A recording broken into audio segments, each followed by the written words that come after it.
When billionaire CEO Vivian Cole collapsed bleeding onto cold asphalt outside her downtown headquarters, exactly 47 people walked past her luxury sedan without stopping. Executives in $1,000 suits, security guards paid to protect. Not one soul paused until a grease-stained mechanic with $300 in his bank account and a 6-year-old daughter waiting at home made a choice that would shatter boardrooms, expose billion-dollar lies, and prove that sometimes the distance between life and death is measured not in ambulance response times, but in the courage of one ordinary man who simply refused to keep walking. If you're ready to discover how one moment of humanity changed everything, stay with me until the end. And when you do, hit that like button and drop a comment telling me what city you're watching from. I love seeing how far these stories travel. The morning Ethan Brooks inherited his father's garage, he also inherited $63,000 in debt, a rusted sign that read Brooks & Son Auto Repair, and the crushing certainty that he was about to fail the one person in his life who still believed in him. "Daddy, is this our new house?" 6-year-old Maya stood in the cramped office above the garage bay, her backpack still strapped to her shoulders, her eyes scanning the water-stained ceiling and the desk buried under 3 years of unopened mail. She'd asked the question with such innocent hope that Ethan felt something crack inside his chest. "Not a house, sweetheart," he managed, forcing brightness into his voice. "This is where Daddy's going to work. Where Grandpa used to work, remember?" Maya nodded slowly, her fingers tracing the edge of the old desk. His father's desk. The man who'd built this business from nothing, who'd taught Ethan everything about engines and integrity and showing up even when the world told you to quit. The man who'd died 6 months ago, leaving behind a legacy that Ethan was terrified he'd destroy. "I remember Grandpa," Maya said softly. "He smelled like oil and peppermints." Ethan's throat tightened. "Yeah, baby. He did." The truth was darker than he'd ever tell his daughter. His father had worked himself to death trying to save this place. 16-hour days, meals skipped, medical appointments ignored. The massive coronary that killed him had been years in the making, built from stress and sacrifice and the stubborn refusal to admit defeat. And now it was Ethan's turn to carry that weight. He moved to the window overlooking the street below.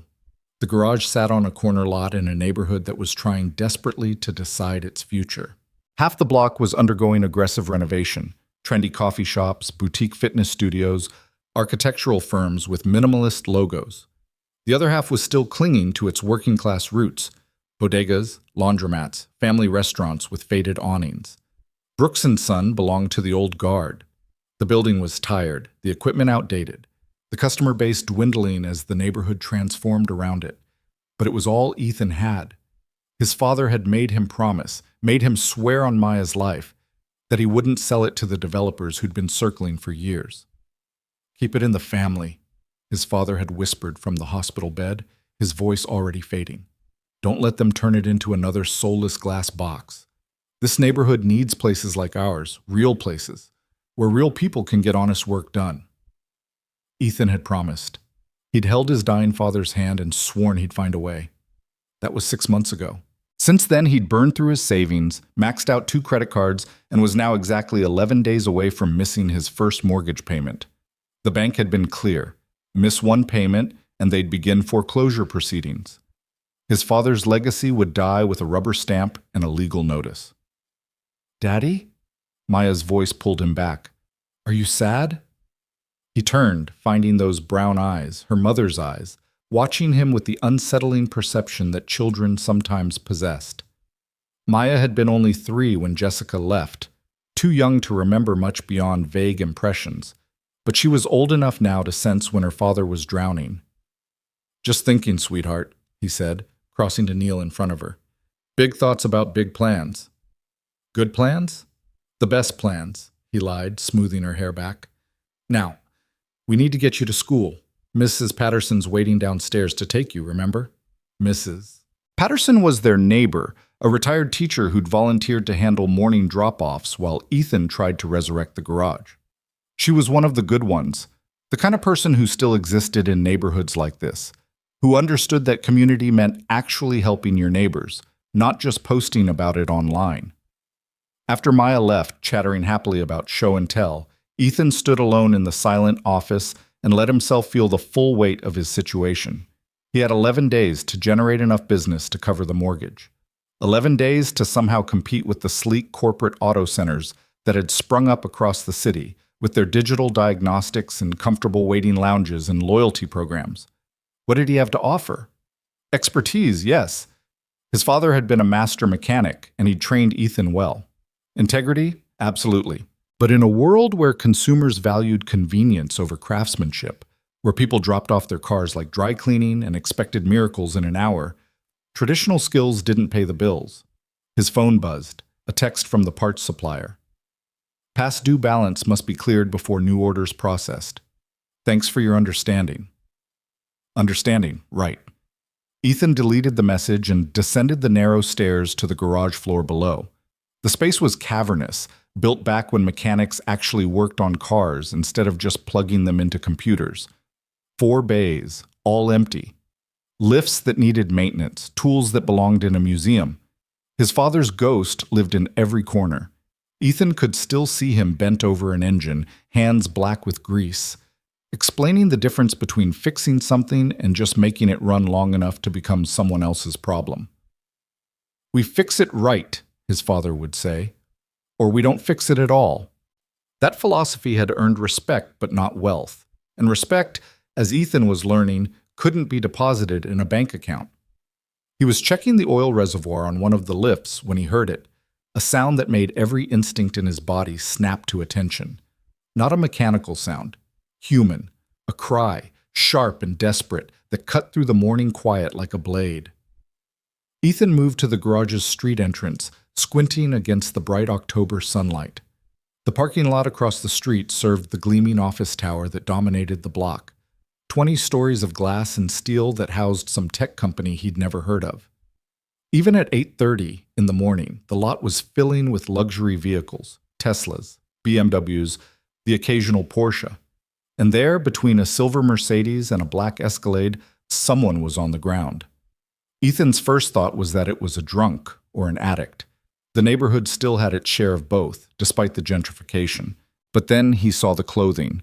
An expensive business suit, pearl gray, already stained dark with something that made his stomach drop. Blood. He was moving before conscious thought caught up. Across the street, dodging a delivery truck, his boots hitting pavement in a rhythm that matched his accelerating heartbeat. Other people were in the parking lot. He could see them, executives and assistants clutching coffee cups and phones. But they were flowing around the collapsed figure like water around a stone. Not stopping, not helping, not even slowing down. "Hey!" Ethan shouted, but his voice was lost in the urban morning symphony of traffic and construction. "Someone called 911." No one responded. A woman in designer heels actually stepped over the outstretched hand of the person on the ground, her attention locked on her phone screen, earbuds firmly in place.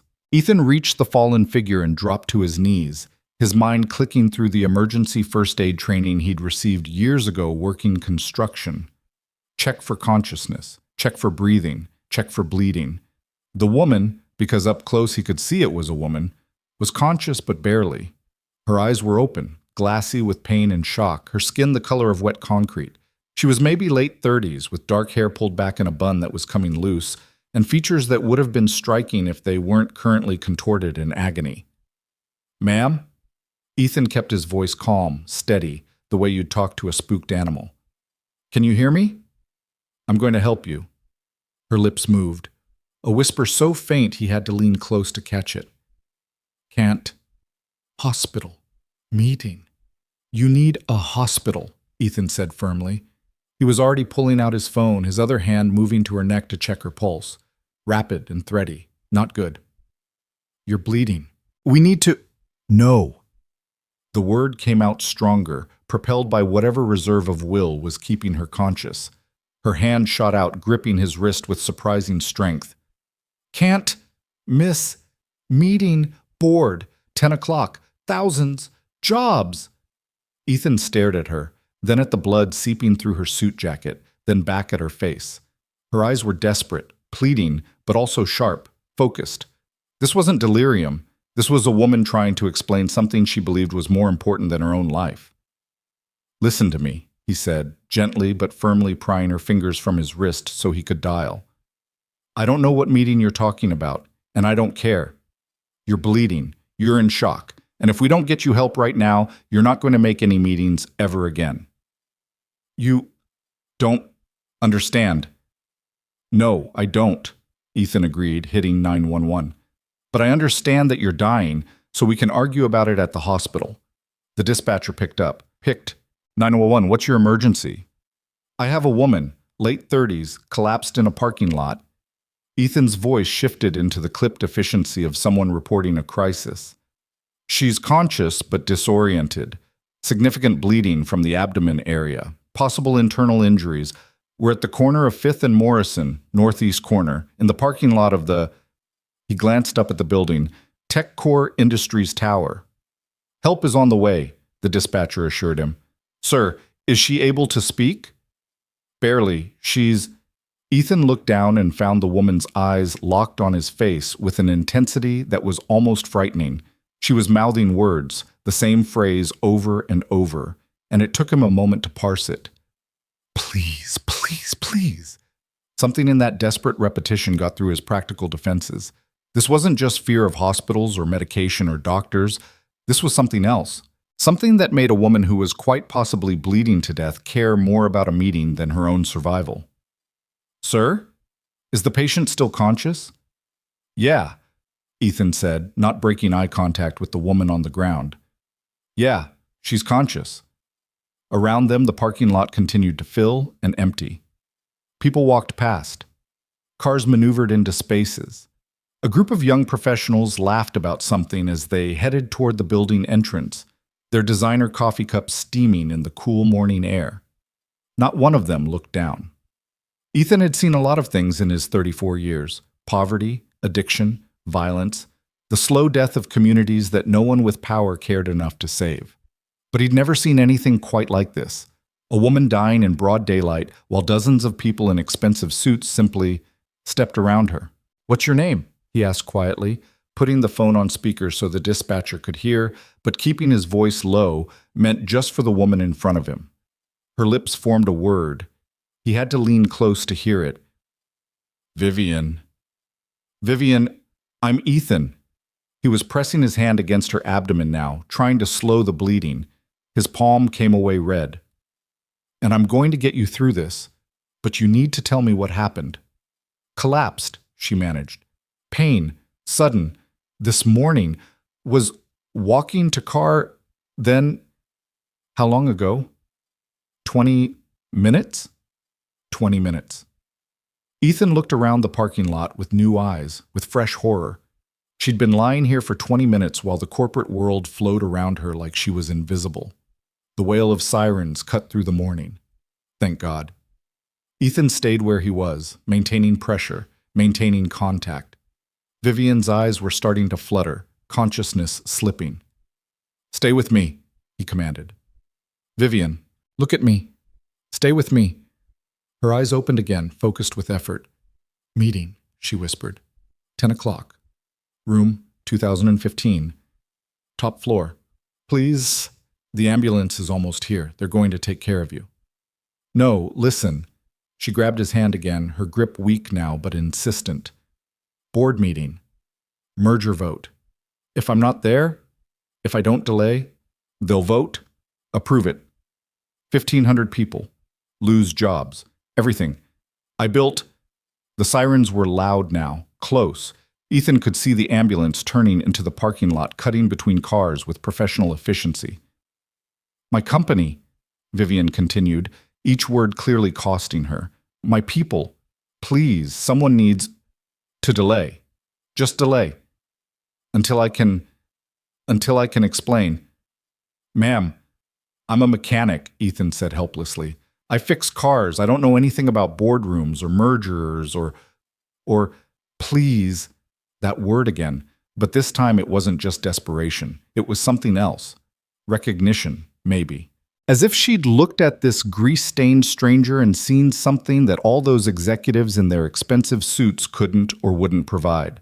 Someone who'd stop. The paramedics arrived in a rush of organized chaos, equipment, questions, swift hands moving Vivian onto a backboard. Ethan stepped back, giving them room, his shirt and hands covered in blood that wasn't his. "Sir, are you family?" one of the paramedics asked. "No, I found her." "Do you know her name?" "Vivian. She said her name is Vivian." They were loading her into the ambulance now, starting an IV, checking vitals, all the emergency protocols that might keep her alive long enough to reach surgery. One of the paramedics was already radioing ahead. "Female, approximately 38 years old, suspected ruptured appendix, showing signs of peritonitis, possible sepsis." Ethan stood frozen, those medical terms washing over him like a foreign language. But one thing he understood: ruptured appendix. That was bad. That was minutes from death bad. "Sir?" Another paramedic was addressing him. "We need to transport immediately. If you have any information about next of kin—" "I don't know her," Ethan said again. I was across the street and I saw her and no one was stopping, so I—" The paramedic's expression shifted. Something that might have been respect or sadness or just exhausted recognition of how the world worked. "You probably saved her life," he said quietly. "Another 10 minutes, and she wouldn't have made it." Another 10 minutes. Ethan thought about those 20 minutes before he'd heard her cry. 20 minutes of executives and assistants and security guards walking past a dying woman because they had meetings, because they had deadlines, because stopping would have been inconvenient. "Wait," Ethan moved toward the ambulance. "Which hospital?" "County General." Can I ride with you?" The paramedic hesitated. "Are you family?" "No, but—" Ethan stopped. What was he doing? He had a garage to open, bills to pay, a daughter to pick up from school. This woman was nothing to him, a stranger who'd collapsed in a parking lot. There were systems in place for this, professionals who'd take care of her. But then he remembered her eyes, that desperate plea. "Please." "She asked me to help her," Ethan said. It sounded absurd even to his own ears. "She said something about a meeting and jobs and— Look, I know it sounds crazy, but I think there's something important happening at 10 o'clock in that building, and I think she believed I could, I don't know, do something about it." The paramedic glanced at his watch. 8:47 a.m. "Sir, this woman is critically injured. Whatever meeting she was worried about doesn't matter anymore. She needs surgery, probably within the hour. So unless you're family or you have legal authority, just let him come." The voice came from inside the ambulance, weak but clear. Vivian was conscious again, her eyes finding Ethan through the open doors. "Please, he's all I have right now." That statement, its simple, terrible truth, hit Ethan harder than he wanted to admit. Here was a woman in a suit that probably cost more than his monthly mortgage, working in a building that housed a company apparently important enough to warrant a board meeting about 1,500 jobs, and in her moment of greatest need, she had no one. No family rushing to her side. No assistant with emergency contacts. Just a mechanic with blood on his hands who'd happened to hear her cry. The paramedic looked at Ethan, then at Vivian, then sighed. "Get in, and stay out of the way." Ethan climbed into the ambulance, settling onto the small bench seat as they slammed the doors and the vehicle lurched into motion, sirens wailing. He watched the paramedics work, checking vitals, adjusting the IV, monitoring the equipment that beeped and flashed in the cramped space. Vivian's eyes were closed now, but her hand was moving, reaching. Without thinking, Ethan took it. Her fingers were cold, trembling. "You're going to be okay," he said, unsure if she could even hear him over the sirens and the equipment. "We're almost at the hospital. They're going to fix you up." Her eyes opened, focused on him with effort. "The meeting," she whispered. "Forget the meeting. You need to focus on—" "No." That surprising strength again. "You don't understand. Marcus Thorne. He's going to push the vote. Merger with Patterson Technologies. Sounds good.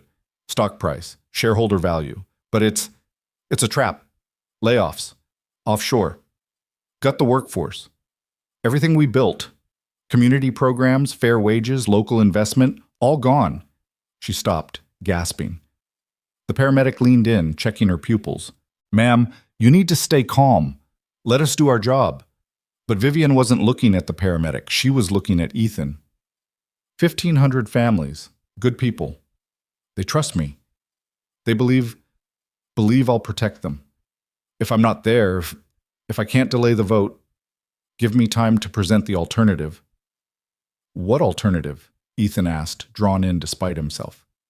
Growth plan. Sustainable. Preserve jobs. Preserve culture. I have the data. The projections. Just need time to show them. But Thorne, he's been waiting for this. Moment of weakness. He'll push it through before anyone realizes. She was fading again, the effort of speaking exhausting her limited reserves. But Ethan understood. He understood because he'd lived it.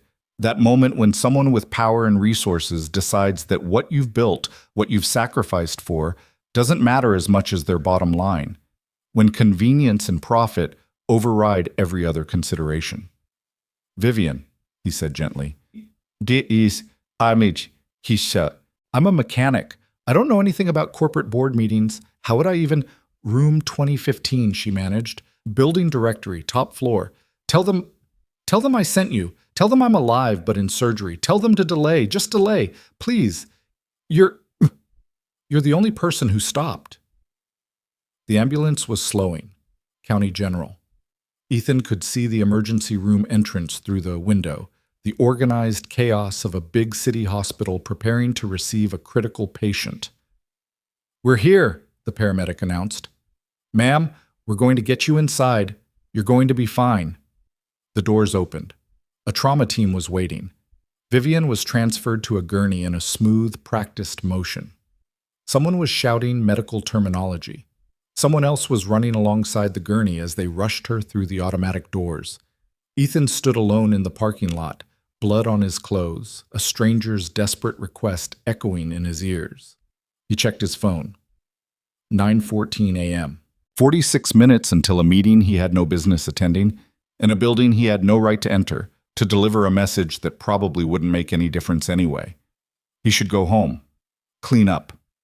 Get back to the garage. Focus on his own problems, his own crisis, his own daughter's future. He should walk away.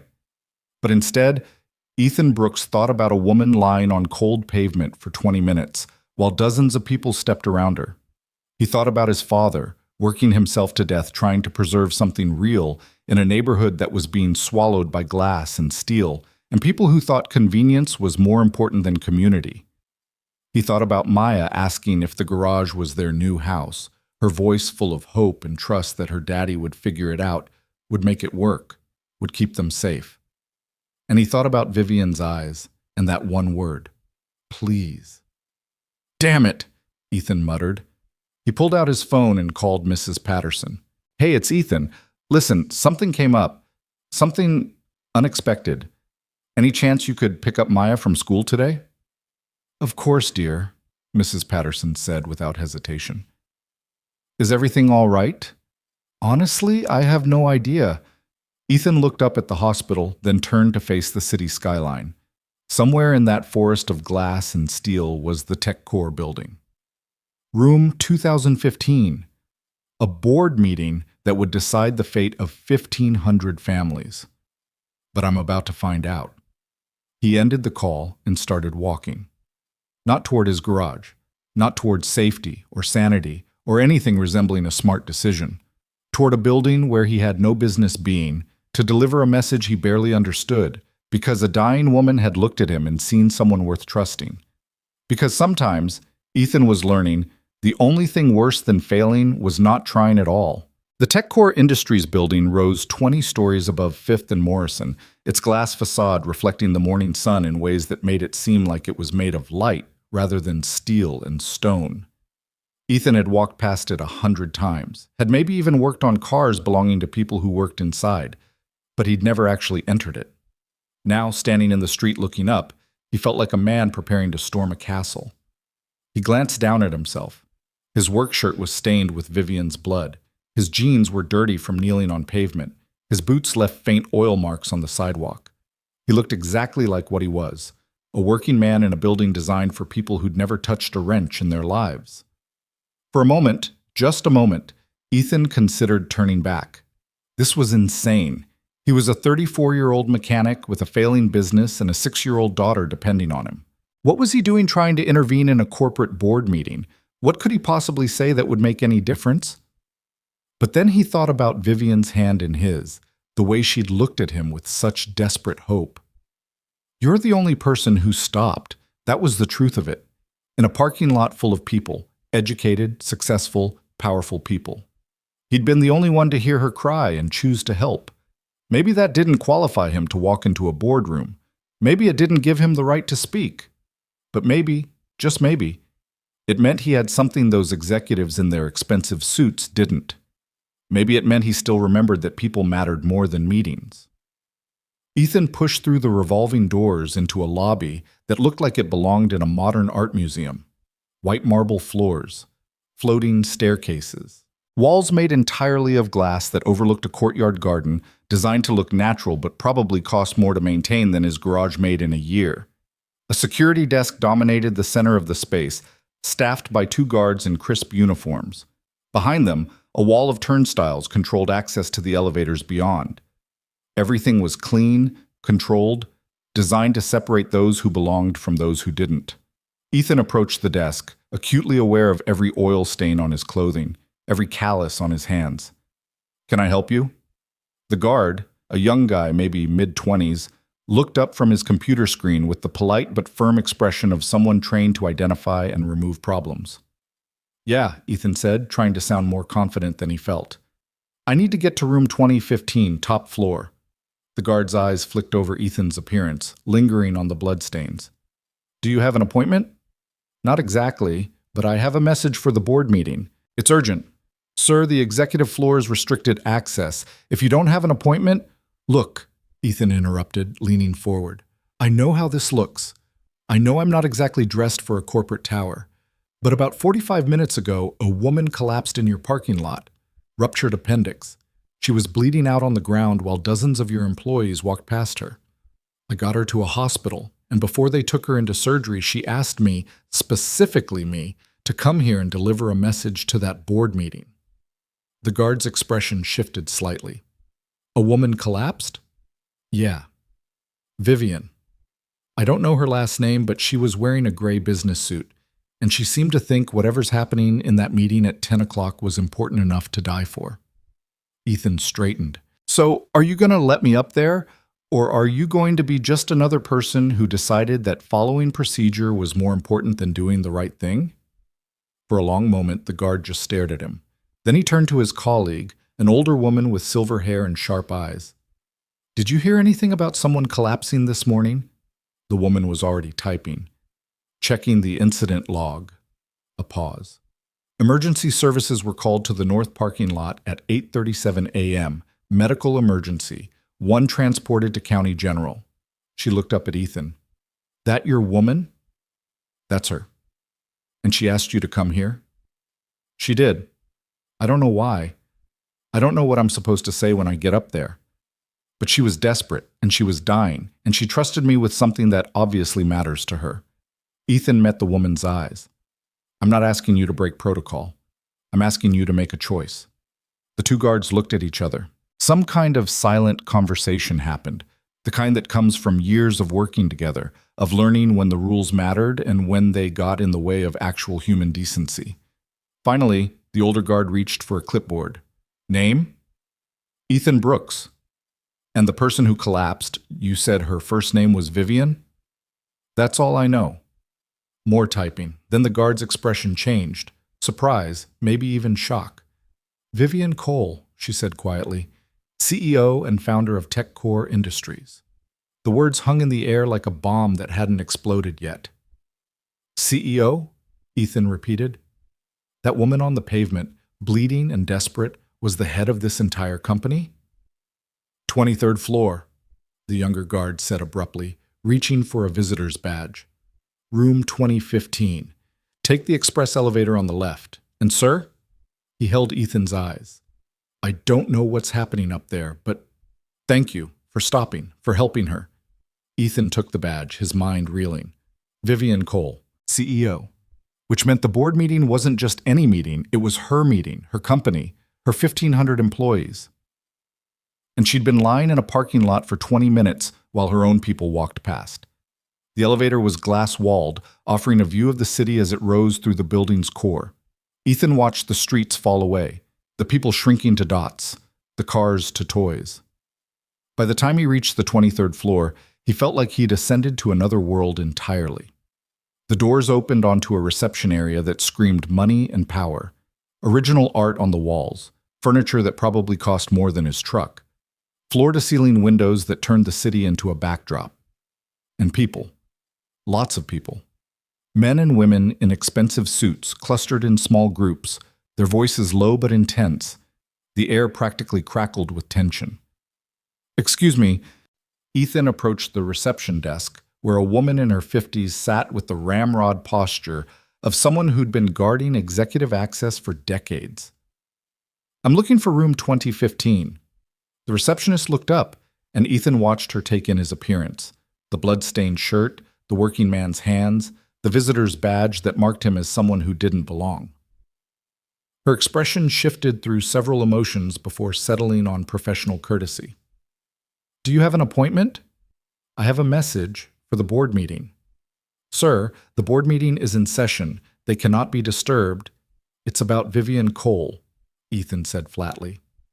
"Your CEO, who collapsed this morning in the parking lot and is currently in surgery at County General." The effect was immediate and dramatic. Conversation stopped. Heads turned. The receptionist went pale. "What did you say?" "Vivian Cole collapsed approximately an hour ago. Ruptured appendix.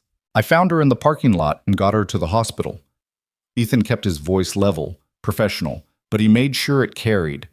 He wanted everyone on this floor to hear. "Before they took her into surgery, she asked me to come here and deliver a message to the board meeting. So unless you want to be the person who kept that message from being delivered, I suggest you tell me where room 2015 is, now." The receptionist stood, her hands shaking slightly. I'll notify the board president. Mr. Thorne, he's room 2015, Ethan repeated. "Which direction?" A man stepped forward from one of the clustered groups. Late 50s, silver hair, a suit that probably cost more than Ethan's truck. His expression was composed, but his eyes were calculating, assessing. "I'm Marcus Thorne," he said smoothly. "I'm board president and CFO. You say you have a message from Vivian?"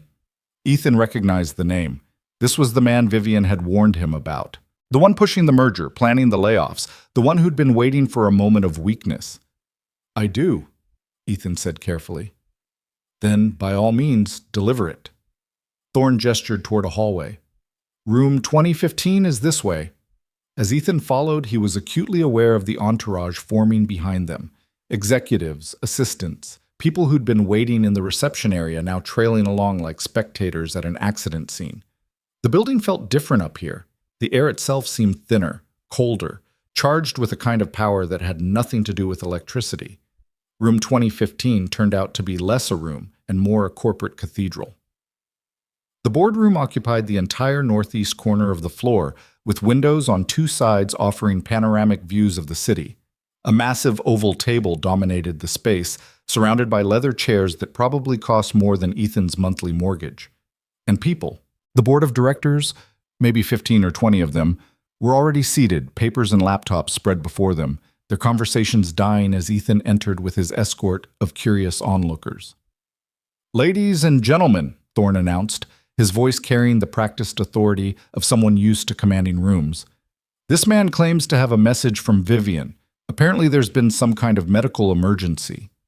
Ethan stepped forward, suddenly aware of how absurd this was. He was a mechanic.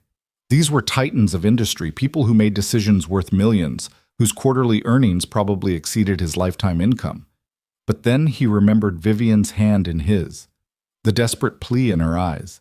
The fact that he'd been the only person in a parking lot full of executives who'd chosen to stop and help their own CEO when she was dying on the pavement.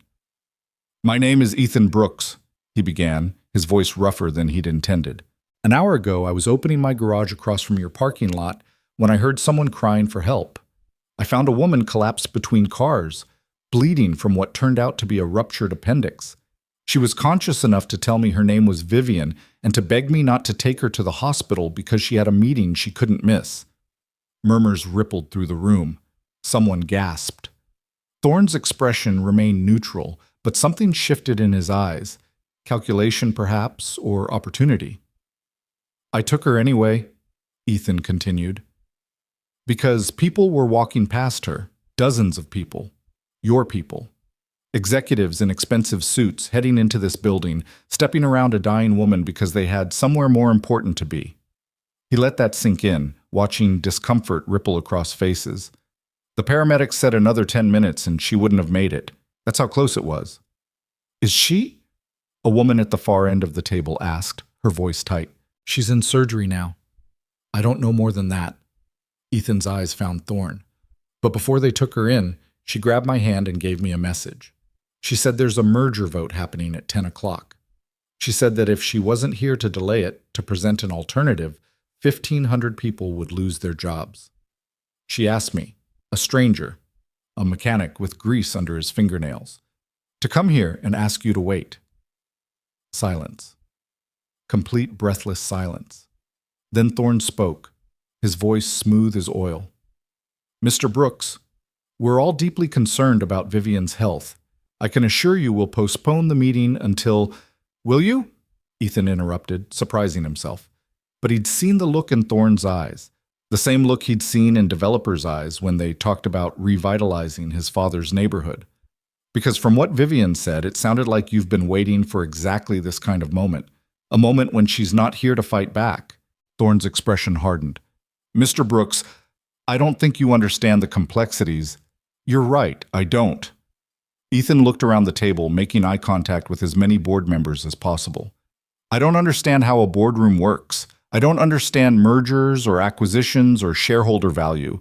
What I understand is that your CEO, the woman who built this company, was lying on pavement this morning while her own employees walked past her. And in what might have been the last conscious moments of her life, she wasn't thinking about herself. She was thinking about 1,500 families who trusted her to protect them. He moved to the windows, looking down at the city below. From this height, the streets looked like canyons, the people like ants. It was easy, from up here, to forget they were human. My father built a business, Ethan said quietly. Nothing like this. Just a garage. But he worked himself to death trying to keep it alive, trying to preserve something real in a neighborhood that's being swallowed by glass and steel, and people who think convenience is more important than community. He made me promise I wouldn't let it die with him.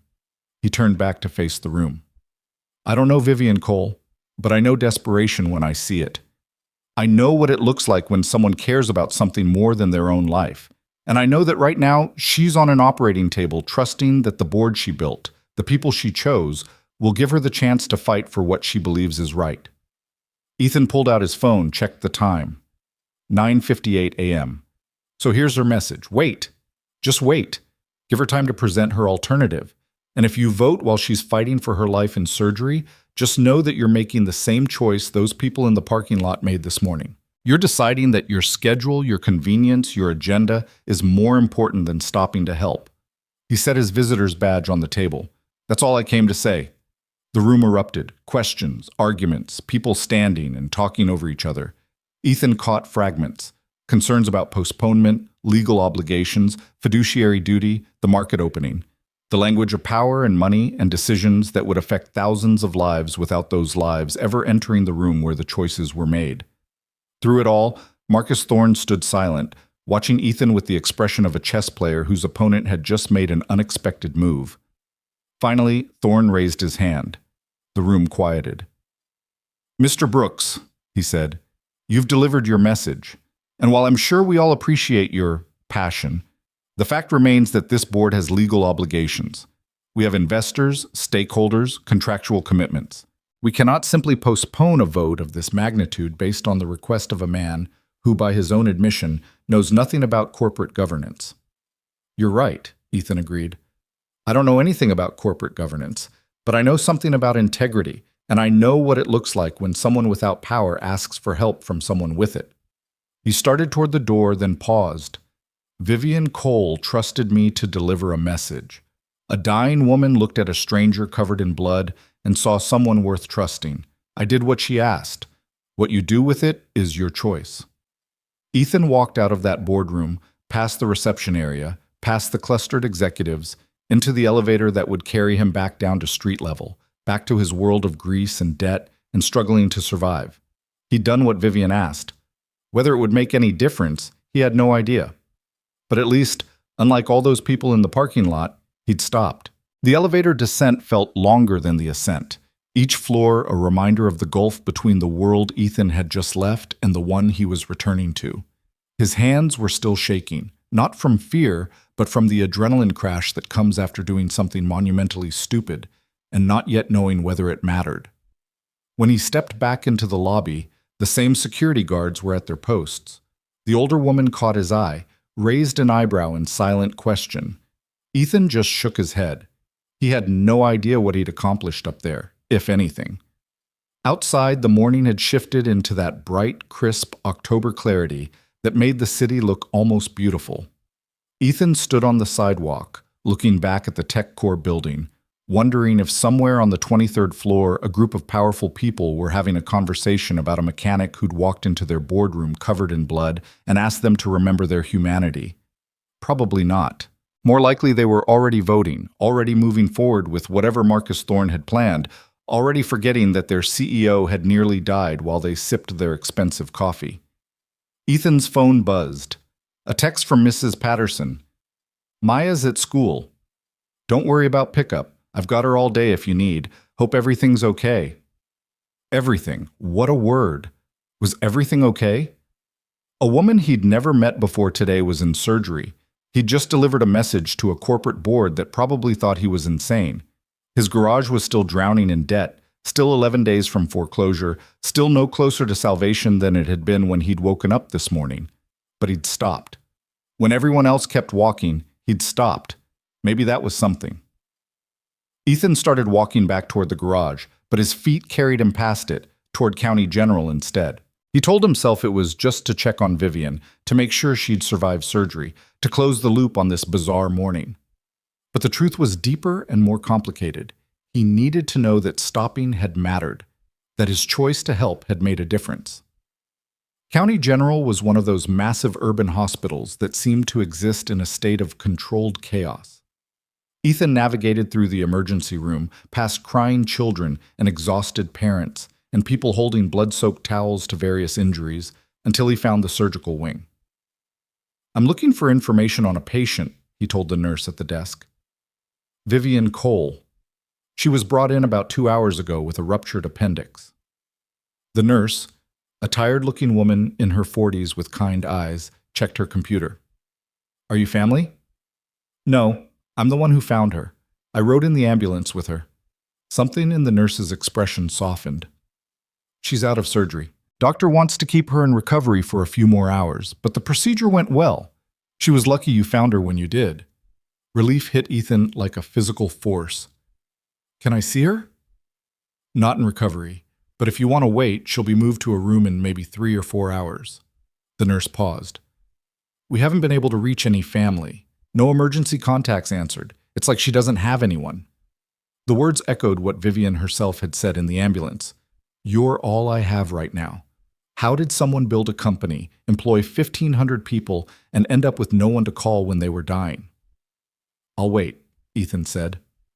The surgical waiting room was a study in anxiety, people pacing, praying, staring at phones or TV screens, or nothing at all. Ethan found a chair in the corner and sat, suddenly aware of how exhausted he was. The adrenaline that had carried him through the morning was gone, leaving behind bone-deep weariness. He pulled out his phone, thinking he should call someone, tell someone where he was. But who? Maya was at school. Mrs. Patterson knew he was dealing with something unexpected. He had no other family, no close friends, beyond a few former coworkers he saw maybe twice a year. When had his life become so small? When had the circle of people who mattered shrunk to just him and his daughter? Ethan knew the answer. It had happened gradually, over the 3 years since Jessica left. She'd walked out when Maya was 3, leaving a note that used words like unfulfilled and need to find myself and you'll be better off. She'd sent a few birthday cards in the beginning, called once or twice. Then nothing. Just silence and the occasional Instagram post showing her new life in California, yoga retreats, beach sunsets, no mention of the daughter she'd abandoned. After that, Ethan had pulled inward, focused on survival, on being enough for Maya, on not letting his daughter feel the absence of the woman who'd given birth to her. He'd stopped dating, stopped socializing, stopped doing anything that didn't directly serve the goal of keeping his small family afloat.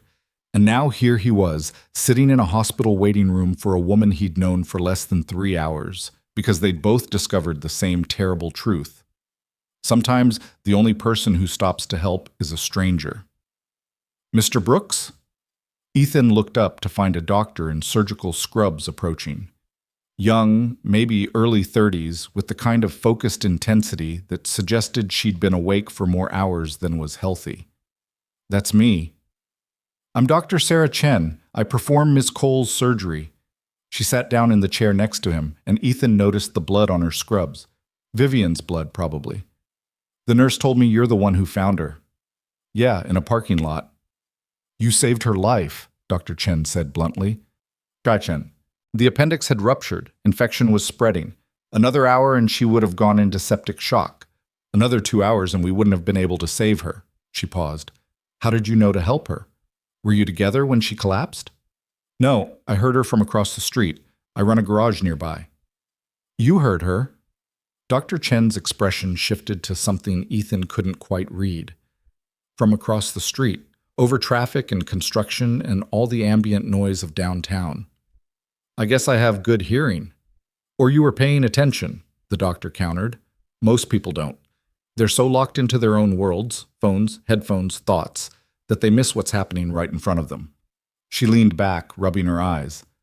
"I've been an ER surgeon for 7 years.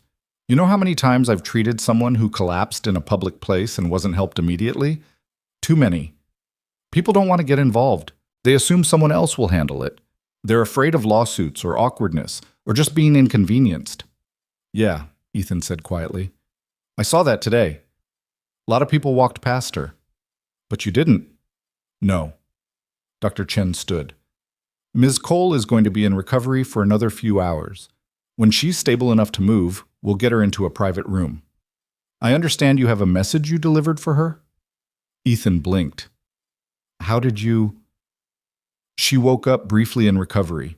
First thing she asked was whether you'd gone to the board meeting." Dr. Chen smiled faintly. "I told her I had no idea what she was talking about, but she seemed very insistent that it was important." "Did she say anything else?" "She asked if you were still here. I said I'd find out." The doctor pulled out a business card, scribbled something on the back. "That's the room number she'll be moved to, 407. If you want to wait, you can see her once she's settled. Might be around 2 or 3 this afternoon." Ethan took the card. "Thank you." After Dr. Chen left, Ethan sat with the card in his hand, trying to decide what to do. It was almost 11:30 now. He could go back to the garage, try to drum up some business, make some calls to suppliers, do something productive towards saving his father's legacy. Or he could wait. Stay here in this uncomfortable chair in this anxious room because a woman he barely knew had asked him for help and he wasn't sure his job was finished yet. His phone rang. Unknown number. Ethan almost didn't answer, probably a creditor or a robocall, but something made him pick up. "Mr. Brooks?"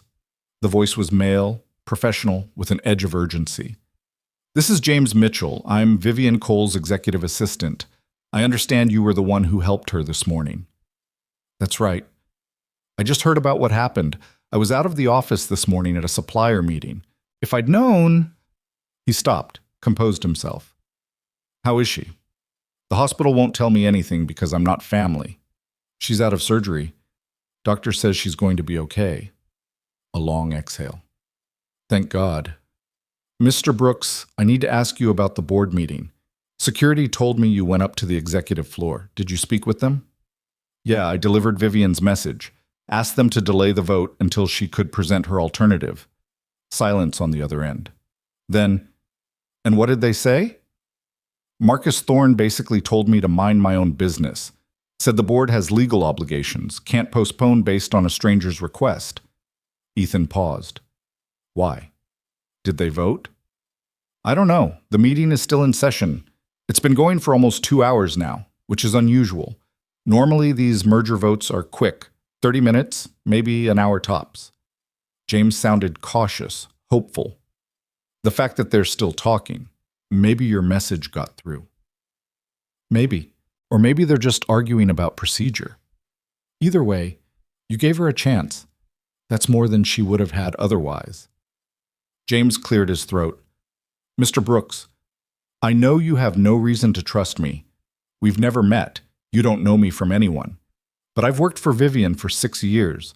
I know what this merger would do. I know what she's been fighting against. And I know that if anyone can stop it, it's her. She just needs time. What exactly is this merger? Ethan asked. She mentioned layoffs and offshoring, but I don't really understand the details. Patterson Technologies wants to acquire TechCore. On paper, it looks good. Bigger market share, economies of scale, all the usual justifications. But Patterson has a history. Every company they acquire gets gutted. They keep the intellectual property, the brand name, maybe a handful of key executives. Everyone else gets a severance package and a polite letter thanking them for their service. James's voice grew harder. Vivian built TechCore from nothing. 12 years ago, it was just her and a laptop in a studio apartment. She bootstrapped it, grew it, always put people first. Fair wages, good benefits, profit sharing. She turned down bigger acquisition offers because she refused to sell out her employees. But 6 months ago, the board brought in Marcus Thorne as CFO. Old guard, Wall Street guy. He's been pushing this merger from day one. Let me guess, Ethan said. Thorne stands to make a fortune if the merger goes through. His compensation package includes significant stock options that vest upon acquisition. He walks away with about $40 million. The employees walk away with unemployment. $40 million. Ethan thought about his $63,000 in debt, about working 16-hour days just to keep a garage afloat, about people who measured their wealth in numbers so large they became abstract. Why doesn't Vivian just fire him? She can't. The board hired him. She's CEO, but she doesn't have controlling interest, only about 30% of the shares. To fire Thorne, she'd need board approval, and half the board members are his allies. James sighed. That's why today's vote is so critical. It's the tipping point. If the merger passes, it's over. If she can delay it, present her growth plan, prove that TechCore can be profitable without selling its soul. Maybe she has a chance. Ethan looked around the waiting room at all these people hoping for good news, for second chances, for miracles that would let them keep the people they loved. What happens if the vote already happened? If they didn't wait? Then 1,500 people lose their jobs by Christmas, and everything Vivian built becomes just another acquisition on Patterson's portfolio. They talked for a few more minutes. James promised to let Ethan know if he heard anything about the vote. Ethan promised to call if Vivian's condition changed. When they hung up, Ethan felt the weight of the situation settling on his shoulders more heavily than before. This wasn't just about one woman in a parking lot. It was about 1,500 families. People who'd trusted Vivian Cole to protect them, to fight for them, to choose them over profit. People who probably had no idea their CEO had nearly died this morning while trying to save their livelihoods. People exactly like Ethan, trying to survive in a world that increasingly seemed designed to grind them down. His phone buzzed again. This time, it was a text from Mrs. Patterson. Maya's having fun. We made cookies. Stay as long as you need. Ethan smiled despite everything. That was what community looked like. Real community. Not the curated social media version, not the networking events where everyone handed out business cards. Just people helping each other because it was right, because they were neighbors, because some things mattered more than convenience. He settled back into the uncomfortable chair, prepared to wait. His garage could survive a few more hours without him. The debt wasn't going anywhere, but Vivian Cole had trusted him with something important, and Ethan Brooks had learned from his father that you don't abandon people when they need you, even if those people are strangers, even if helping them doesn't solve your own problems, even if the only reward is knowing you did the right thing when it would have been easier to walk away. The hours crawled past. Ethan watched other families come and go, celebrations when surgeries went well, quiet tears when they didn't. He saw the full spectrum of human experience compressed into this one waiting room, hope and fear, relief and grief. The terrible uncertainty of loving someone whose life hangs in the balance. Around 1:30, his phone rang again. James. The vote happened, James said without preamble, 45 minutes ago. Ethan's stomach dropped. And? It didn't pass. The motion to approve the merger was defeated, 7-6. Ethan sat up straight. What? I don't have all the details yet, but from what I'm hearing, 3 board members who were expected to vote yes switched their votes. The merger is dead, at least for now. Patterson Technologies is withdrawing their offer. Why? What changed their minds? I think you did, Mr. Brooks. James's voice was thick with emotion. I think a mechanic walked into a boardroom and reminded a bunch of executives that the numbers on their spreadsheets represent actual human beings, and at least 3 of them decided that mattered more than their quarterly earnings. Ethan couldn't speak. He'd done it. Somehow, impossibly, he'd actually done what Vivian asked. There's more, James continued. Thorne resigned, effective immediately. Apparently there was some kind of confrontation after the vote. Details are sketchy, but the official story is he's pursuing other opportunities. Between you and me, I think the board asked for his resignation after they realized he'd been pushing the merger primarily for personal gain. $40 million worth of personal gain, Ethan muttered. Exactly. When you put it in those terms, one man's payout versus 1,500 families' livelihoods, the choice becomes pretty clear. James paused. Mr. Brooks, I know Vivian will want to thank you personally when she's recovered, but I wanted you to hear it from me first. You saved more than her life today. You saved everything she spent 12 years building. After they hung up, Ethan sat in stunned silence. He'd walked into that boardroom expecting nothing, hoping for nothing, really. He'd just been trying to keep a promise to a dying woman. And somehow, impossibly, it had worked. The world didn't usually work this way. People like Ethan, working class, struggling, without power or connections, didn't usually walk into corporate towers and change the outcome of billion-dollar decisions. But today, for reasons he still didn't fully understand, he had. Mr. Brooks? A nurse stood in the doorway. Ms. Cole has been moved to her room.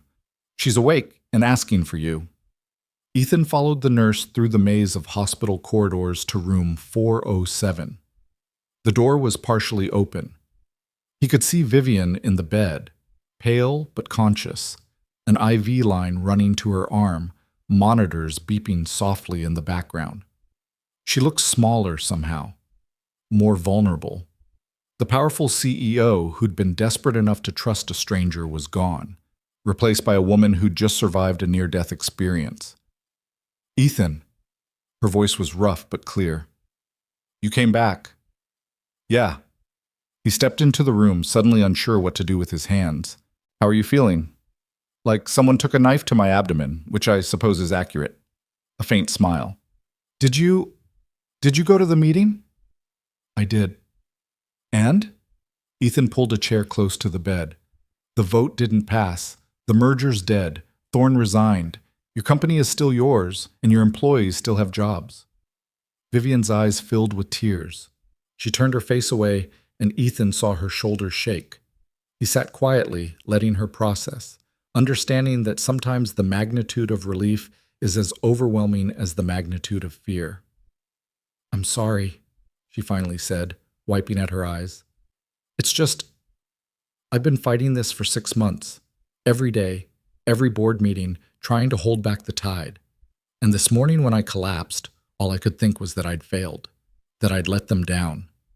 You didn't fail. You fought all the way to a hospital bed. Because you stopped. Vivian looked at him directly now.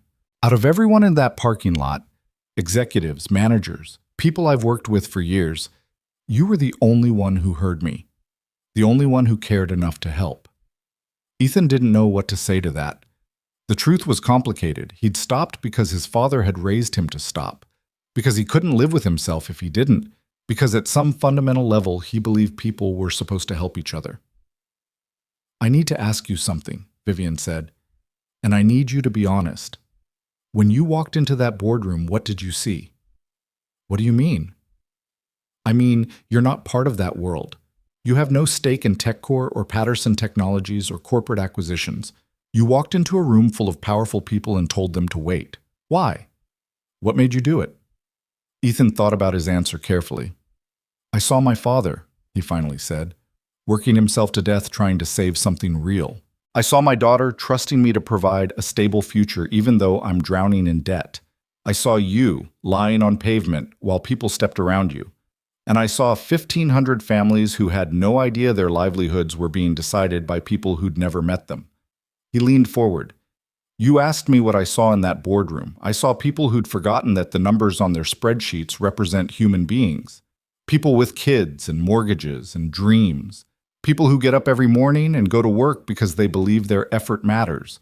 Their contribution means something.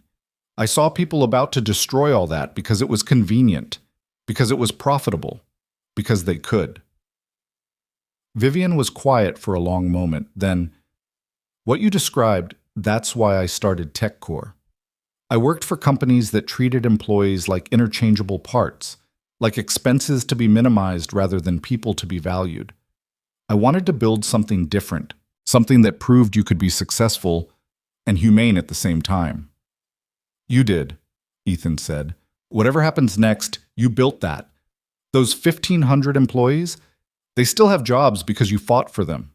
That matters. It almost didn't. Vivian's voice dropped. If you hadn't stopped, if you'd been like everyone else in that parking lot. But I did stop. And so did those 3 board members who changed their votes. People can surprise you sometimes. Vivian smiled, but it was sad.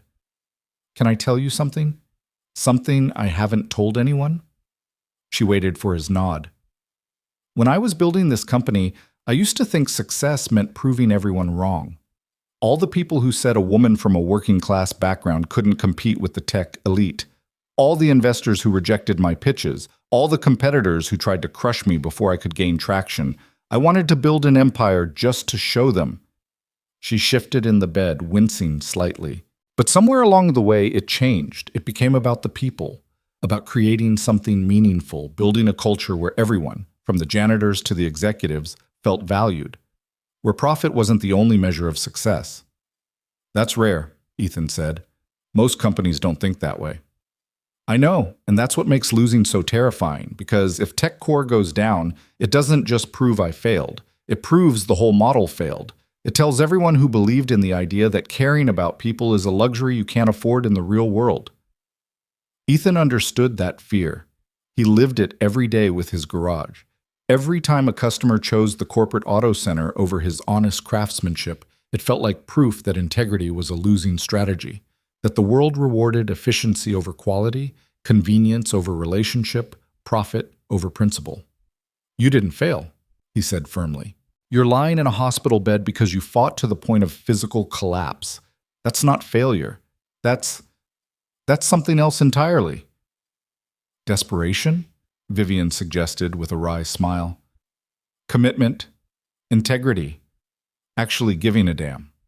Ethan stood, feeling suddenly awkward. I should let you rest. You've been through a lot. Wait. Vivian's hand moved toward him, and he took it without thinking. Her grip was weak but determined. I owe you more than gratitude. You saved my life. You saved my company. You did something I couldn't do. You made them see what was at stake. I just told them the truth, which is exactly what they needed to hear. Vivian paused. James told me about your garage, that you're struggling, that you inherited debt along with the business. Ethan felt his defenses rise. I'm managing. Ethan, I'm not offering charity. I'm offering partnership, investment, if you'll accept it. TechCore has resources. We could help you modernize, expand, compete with those corporate centers. In exchange, we'd have a trusted auto service partner for our company fleet. It was tempting. More than tempting. It was everything Ethan needed. Capital, stability, a chance to save his father's legacy without drowning in the process. But something made him hesitate. Why? He asked. You don't know anything about me beyond one morning of crisis. I could be a terrible businessman. The garage could be unsalvageable. You stopped, Vivian said simply. When everyone else kept walking, you stopped. That tells me everything I need to know about your character. And character, in my experience, is the foundation of any successful business. She released his hand. Think about it. No pressure, no timeline. Just consider the possibility that sometimes the reward for doing the right thing is actually getting help when you need it most. Ethan nodded, not trusting himself to speak. He'd spent so long struggling alone, convinced that accepting help meant admitting defeat, that he'd almost forgotten what it felt like to have someone offer partnership instead of pity. I'll think about it, he finally said. And Vivian, thank you for trusting me this morning, for asking me to help even though it didn't make any sense. It made perfect sense, she countered. You were the only person in that parking lot who remembered how to be human. Sometimes that's all we need, someone who hasn't forgotten how to care. Ethan left the hospital as the afternoon sun was starting its descent toward evening. The city looked different now, softer somehow, as if the events of the day had changed not just individual lives, but something in the air itself. His phone showed multiple missed calls, suppliers probably, or the bank, or any of the dozen entities that wanted money he didn't have. But for the first time in months, Ethan felt something other than desperation when he looked at those notifications. He felt hope. The walk back to the garage took Ethan through streets he'd known his entire life, but they felt different now, charged with a possibility he hadn't allowed himself to feel in years. The autumn air was crisp, carrying the scent of roasting coffee from the new cafe 2 blocks over, and the familiar oil-tinged smell of the industrial neighborhood that refused to completely surrender to gentrification. When he reached Brooks & Son, the building looked simultaneously smaller and more significant than it had this morning. The faded sign, the cracked pavement, the roll-up door that stuck unless you knew exactly where to kick it. These weren't just signs of decay anymore. They were evidence of survival. Proof that something real could persist even when the world around it was transforming into glass and steel. Ethan unlocked the side door and climbed the stairs to the office. The mail was still piled on his father's desk. The water stains still marked the ceiling, but somehow the weight of it all felt less crushing. Maybe it was the adrenaline still working through his system. Maybe it was Vivian's offer of partnership echoing in his head. Or maybe it was simply the knowledge that sometimes, impossibly, doing the right thing actually led somewhere other than further into the hole. He was sorting through invoices, a depressing habit he couldn't seem to break, when his phone rang. Unknown number again, but this time local. Mr. Brooks, this is Catherine Pierce. I'm on the Tech Core Board of Directors. Ethan straightened in his chair. Hello. I wanted to call personally to thank you for what you did today. Her voice was measured, professional, but with an undercurrent of genuine emotion. I was one of the votes that changed, and I wanted you to understand why. You don't have to explain, no, I do, because what you did in that boardroom matters, and you deserve to know the impact it had. Catherine paused, and Ethan heard the sound of a door closing, as if she was seeking privacy. I've been on corporate boards for 23 years. I've sat through hundreds of meetings, and I've watched good companies get destroyed by people who care more about quarterly earnings than long-term sustainability. People who can discuss layoffs over lunch without ever thinking about the actual human cost. She took a breath. When you walked into that room today, covered in Vivian's blood, and told us what happened in the parking lot, that dozens of our own employees walked past our CEO while she was dying, it was like someone had thrown cold water in my face. I realized I'd become exactly what I used to despise, someone who could vote away 1,500 jobs and sleep just fine because I'd never have to look those people in the eye. What changed? Ethan asked quietly. You asked us a question, even if you didn't phrase it that way. You asked whether we were going to be the kind of people who keep walking or the kind who stop. Catherine's voice strengthened. I have 3 grown children. I've spent their entire lives telling them that character matters, that integrity matters, that we have an obligation to help others when we can. And then I was about to vote for a merger that would destroy lives just because it was financially convenient. Ethan heard papers rustling, the sound of someone settling into a chair. I wasn't the only one who felt that way, Catherine continued. After you left, the room was silent for almost a full minute. Then Elizabeth Hardwick, another board member, spoke up. She said her father had been a factory worker who lost his job when the plant got bought out and closed. She said she remembered what that did to her family. The stress, the fear, the way her parents fought about money in the middle of the night when they thought she was asleep. And the third vote? Ethan asked. Robert Chen. His vote surprised everyone, including me. He's normally Thorne's closest ally. But he stood up and said he'd been thinking about his own employees. He owns a manufacturing company, and realized that if someone walked into his boardroom and asked him to choose between profit and people, he'd want to believe he'd choose people. And if he couldn't do that for TechCore's employees, he had no right to expect anyone to do it for his. Catherine laughed softly. Thorne was furious. He tried to call for a recess, argue procedure, anything to delay the vote. But the momentum had shifted. When we finally took the vote, the merger failed 7-6, and then Robert made a motion to ask for Thorne's resignation. It passed 9-4. Ethan tried to process this. 3 votes. 3 people who'd been ready to approve a merger that would gut a company, who changed their minds because a stranger had reminded them that numbers on spreadsheets represented human lives. Mr. Brooks, I know Vivian plans to speak with you about business opportunities, and I want you to know that I fully support whatever arrangement you two work out. But more than that, I want to thank you for reminding me why I agreed to serve on this board in the first place. Catherine's voice grew soft. It wasn't for the prestige or the compensation. It was because I believed companies could do well while doing good. I'd lost sight of that. You helped me find it again. After they hung up, Ethan sat in the silence of his father's office and thought about the strange arithmetic of the day. He'd saved 1 life, delivered 1 message, and somehow that had rippled outward to save 1,500 jobs. The math didn't make sense. 1 person shouldn't have that much impact, but apparently sometimes they did. His phone buzzed with a text from James Mitchell. Board meeting notes being distributed. Thought you might want to see this. A document attachment followed. Ethan opened it, scrolling through pages of corporate language until he found the relevant section. Motion to approve merger with Patterson Technologies. Defeated. Motion to request resignation of CFO Marcus Thorne. Approved.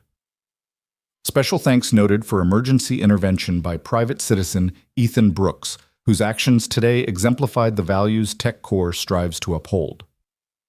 Special thanks. As if he'd delivered a keynote speech instead of stumbling through an impromptu plea while covered in blood. But the sentiment behind it was real, and that mattered more than the corporate language used to express it. Ethan's thoughts were interrupted by the sound of footsteps on the stairs. He tensed. The garage was closed. The door was locked. Who the hell was in his building? Hello, Mr. Brooks? A woman's voice, uncertain but determined. Ethan moved to the office door. Yeah?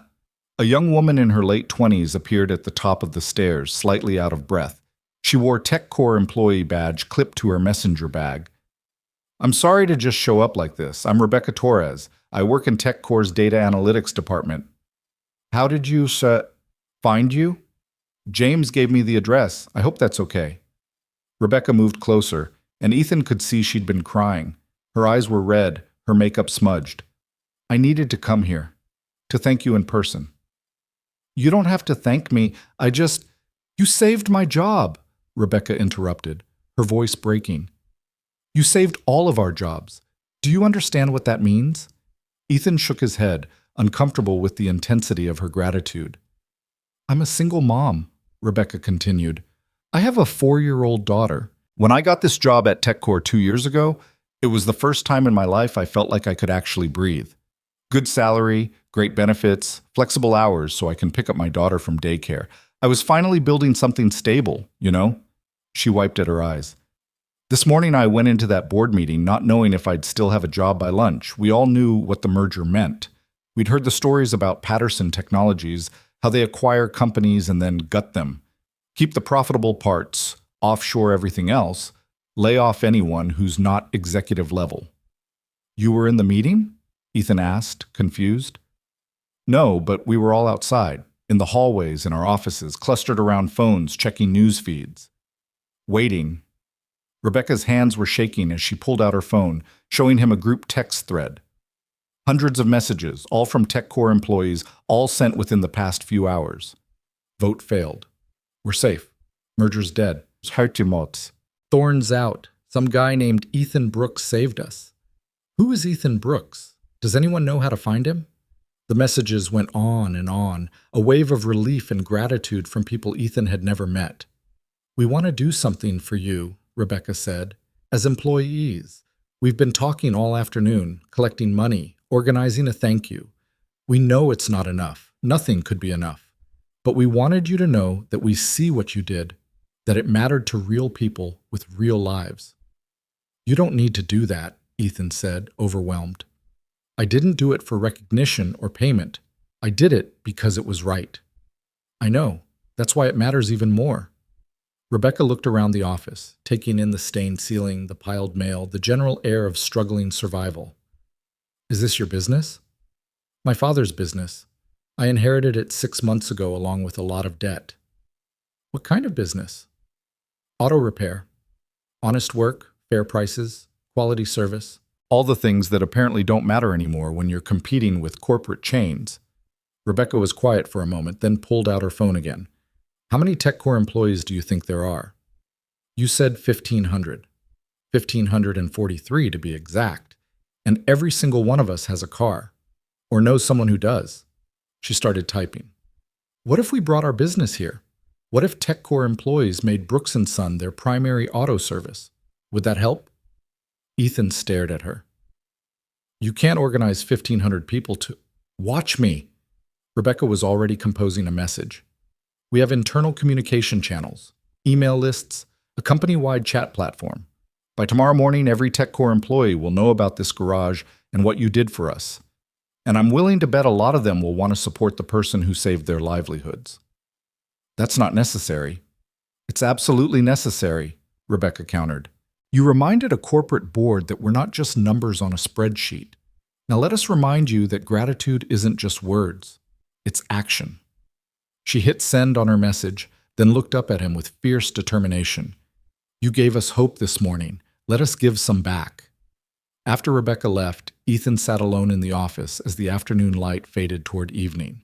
He thought about his father, who'd worked in this building for 37 years, who'd believed that honest work and fair dealing would be enough, who died believing he'd failed because the neighborhood was changing and the business was dying and his son was inheriting a sinking ship. What would his father think about today? About a mechanic walking into a corporate boardroom and accidentally starting a chain reaction that might save both a company and a garage? About employees organizing to support the business of someone who'd never expected anything in return? Ethan pulled out his phone and called Mrs. Patterson. "Is Maya okay?" were his first words. "She's wonderful. We're making dinner now, spaghetti, her favorite." Mrs. Patterson's warm voice felt like coming home. "How are you, dear? You sounded shaken this morning." I don't even know how to describe today." Ethan leaned back in his father's chair. "Can I pick her up in about an hour? I need to talk to someone about all this, and she's the only person who won't think I've lost my mind." Mrs. Patterson laughed. "Children are excellent for that. They accept miracles as ordinary, and the ordinary as miraculous. Come whenever you're ready." Ethan spent the next hour doing something he hadn't done in months. He cleaned the office. Not just shuffling papers, but actually organizing. He sorted the mail into piles: urgent, important, can wait, trash. He wiped down his father's desk. He fixed the broken blind on the window that overlooked the street. Small tasks, but each one felt like an act of reclamation. By the time he locked up and headed to Mrs. Patterson's house 3 blocks away, the garage looked different. Still old, still struggling, but somehow more dignified, ready for whatever came next. Maya answered the door, her face lighting up the way it always did when she saw him. "Daddy, Mrs. Patterson let me stir the sauce." "Did she?" Ethan scooped his daughter into his arms, breathing in the scent of her shampoo and the tomato sauce that had somehow gotten in her hair. "Were you good today?" "So good. I told my class about Grandpa's garage, and my teacher said it sounded important." "It is important, sweetheart." Ethan set her down, thanking Mrs. Patterson for the millionth time. "Come on, let's get you home and cleaned up."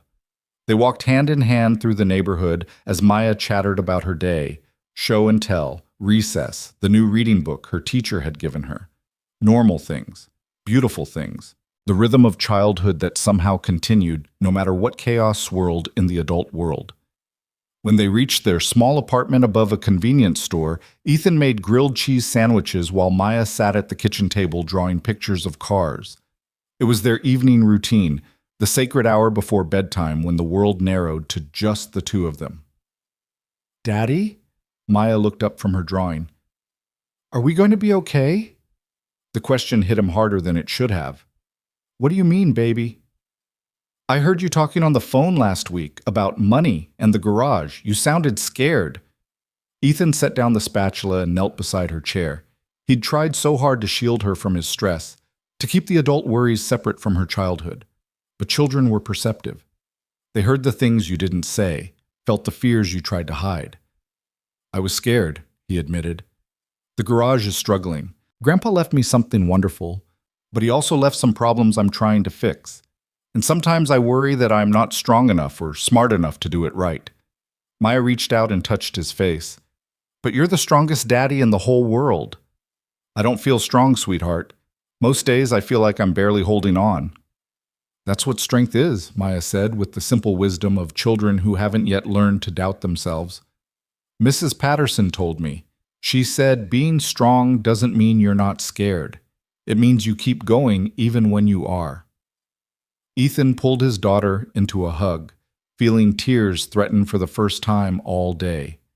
Through everything, the emergency, the boardroom, the hospital, the gratitude of strangers, he'd held himself together. But here, in his tiny kitchen, with his 6-year-old daughter defining courage for him, he felt something crack open inside his chest. "You're right," he whispered into her hair. "And you know what? Today something happened. Something that might help us. I met someone who needs help, and I helped them, and now they want to help us back." "Like friends?" "Yeah, baby, like friends." After Maya was in bed, a process that involved 3 stories, 2 glasses of water, and 1 negotiation about whether stuffed animals needed their own blankets, Ethan stood at the window of his small living room and looked out at the neighborhood below. The streets were quieter now, the businesses closed, the people home with their families. But there was life here still, community that persisted despite the forces trying to erase it. His phone buzzed, a text from Vivian. "They moved me to a regular room. Feeling better." "Have you thought about my offer?" Ethan stared at the message. Thought about it? He'd thought about nothing else, but thinking and deciding were different things, and the decision Vivian was asking him to make felt enormous. Accepting her investment would mean admitting he couldn't save the garage alone. It would mean partnership, interdependence, letting someone else have a stake in his father's legacy. It would mean trusting someone. He typed back, "Can we meet tomorrow? Talk through details?" The response came quickly. "Absolutely. Come to the hospital around 10. I'll have James bring coffee and pastries. We'll make it a proper business meeting." Ethan smiled despite himself. A business meeting in a hospital room. Somehow that felt exactly right. 2 people who'd met in crisis, trying to build something stable on the foundation of chaos. The next morning dawned clear and cold, the kind of October day that made the city feel briefly beautiful. Ethan dropped Maya at school, had a brief conversation with Mrs. Patterson about maybe needing childcare help for a few afternoons next week, then drove to County General. The hospital felt different in daylight, less frantic, more like a place of healing than emergency. He found Vivian's room on the 4th floor, knocked softly on the partially open door. "Come in," Vivian called. She was sitting up in bed, looking significantly better than yesterday. The color had returned to her face, and while she still had IV lines and monitors, she looked more like the CEO who'd nearly died in a parking lot and less like a critical patient. James Mitchell was already there, laptop open on the rolling table, along with a spread of coffee and pastries from what Ethan recognized as the expensive bakery downtown. "Ethan," Vivian said warmly, "thank you for coming. James, you've met on the phone. James, this is the man who saved my life and my company in one morning." "Mr. Brooks." James stood to shake hands. He was younger than Ethan expected, maybe late 20s, with dark hair and sharp eyes behind fashionable glasses. "I've been wanting to meet you properly. What you did yesterday was extraordinary. I just delivered a message." "You did much more than that," Vivian said. "But let's talk about the future, not the past. James has drawn up a proposal based on our conversation yesterday. Nothing binding, just a framework to discuss. For the next hour, they talked business, real business, the kind Ethan had never engaged in: capital investment, revenue sharing, fleet contracts, expansion plans. Vivian's proposal was straightforward. TechCore would invest $200,000 in Brooks & Son auto repair. In exchange, they'd receive a minority ownership stake, 20%, and guaranteed service rates for the company fleet. The investment would cover Ethan's inherited debt, update equipment, allow him to hire 2 additional mechanics, and fund a marketing campaign targeting the neighborhood's changing demographics. James had prepared financial projections showing the garage could be profitable within 6 months, thriving within a year. But here's the most important part, Vivian said, leaning forward despite the obvious pain the movement caused. This isn't charity. This is investment in someone who embodies the values TechCore claims to uphold. You stopped when everyone else kept walking. You fought for people you'd never met because it was right. That's the kind of integrity we want to partner with.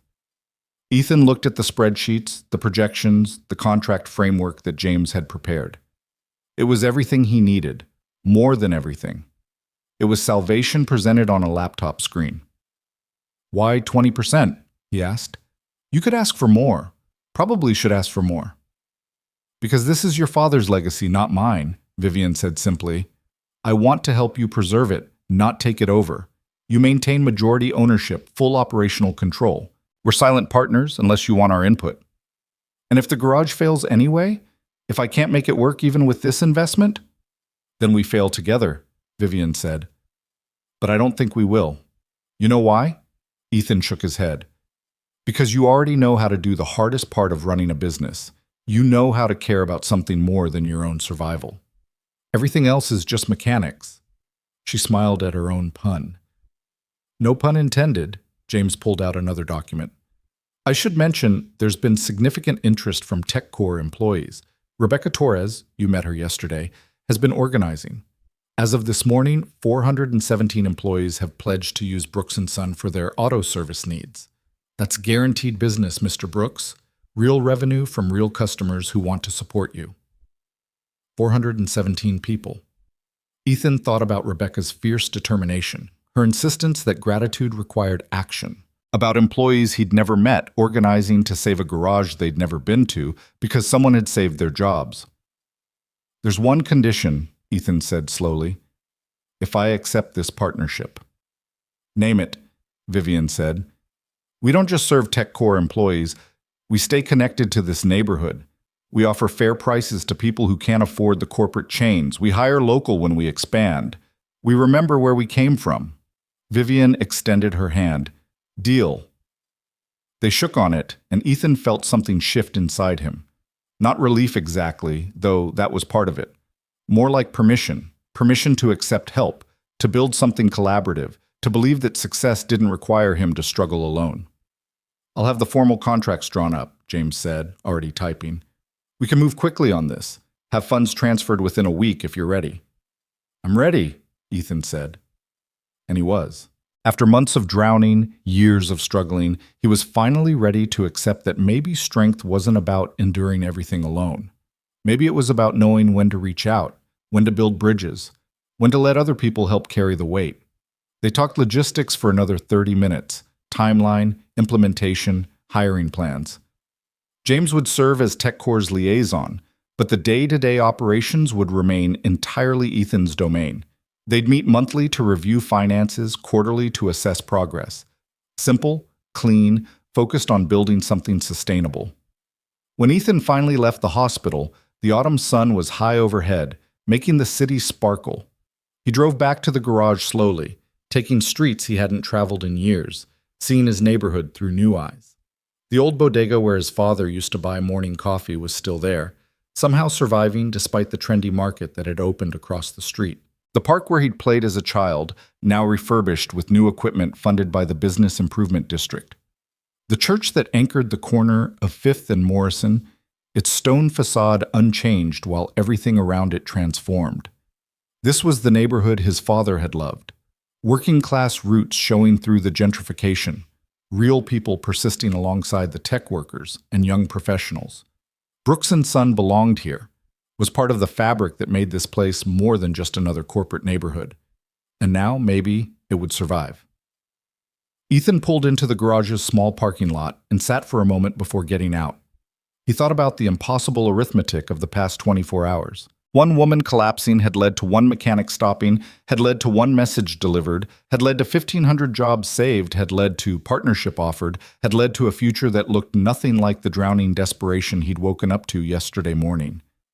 The world didn't usually work this way, but maybe occasionally it could. Maybe sometimes doing the right thing led somewhere other than deeper into the hole. Maybe sometimes stopping to help a stranger set in motion a chain of events that ended with salvation instead of sacrifice. His phone rang. Unknown number. He almost didn't answer, but something made him pick up. "Is this Ethan Brooks?" A woman's voice, professional but warm. "Yes." "My name is Andrea Flores. I'm a reporter with the Metro Daily News. I'm doing a story about what happened at TechCore yesterday, and I was hoping I could interview you about your role in stopping the Patterson merger." Ethan's first instinct was to refuse. He didn't want publicity, didn't need recognition, but then he thought about Rebecca and the 400 employees who'd pledged their business, about Catherine Pierce calling to explain how he'd changed her vote, about the possibility that this story might inspire other people to stop, to help, to choose humanity over convenience. "Okay," he said, "but on one condition." "What's that?" "You tell the whole story, not just the boardroom drama. Tell them about the parking lot, about the people who walked past, about what it means when we stop seeing each other as human beings and start seeing each other as obstacles or inconveniences." Andrea was quiet for a moment. Then, "Mr. Brooks, I think we're going to get along just fine. When can we meet?" They met 2 days later at a coffee shop equidistant between the garage and the newspaper office. Andrea Flores turned out to be in her early 40s with salt and pepper hair pulled back in a practical ponytail and eyes that suggested she'd seen enough of humanity's failures to appreciate its occasional triumphs. "Thank you for agreeing to this," she said, pulling out a recorder after they'd settled into a corner booth. "Most people don't want the attention after something like this." "I don't want attention," Ethan clarified, "but I want the story told right. There are 1,500 people who still have jobs because 3 board members remembered they were human beings. That matters more than whatever I did." Andrea smiled. "See, that right there is why this story needs to be told. In a world where everyone's fighting for credit, you're trying to give it away." She clicked the recorder on. "Start from the beginning. What were you doing that morning when you heard Vivian Cole collapse?" Ethan walked her through it. The sound that made him look up. The parking lot full of people who didn't stop. The desperate woman bleeding on pavement who cared more about a meeting than her own survival. Andrea listened without interrupting, occasionally making notes, her expression shifting from professional interest to visible emotion as the story unfolded. 20 minutes, she said when he finished describing the parking lot scene. She was there for 20 minutes while employees walked past? At least, maybe longer. Ethan wrapped his hands around his coffee cup. I keep thinking about that. All those people in expensive suits, heading to important jobs, probably good people in their regular lives. But in that moment, they chose convenience over compassion. Why do you think that is? Ethan considered the question. I think we've built a world that rewards efficiency over empathy. That tells us our time is more valuable than someone else's emergency. That makes it easy to assume someone else will handle it, someone more qualified, someone whose responsibility it actually is. Andrea was writing quickly now. And when you walked into that boardroom, what were you thinking? That I was about to make a complete fool of myself, Ethan said honestly. I'm a mechanic.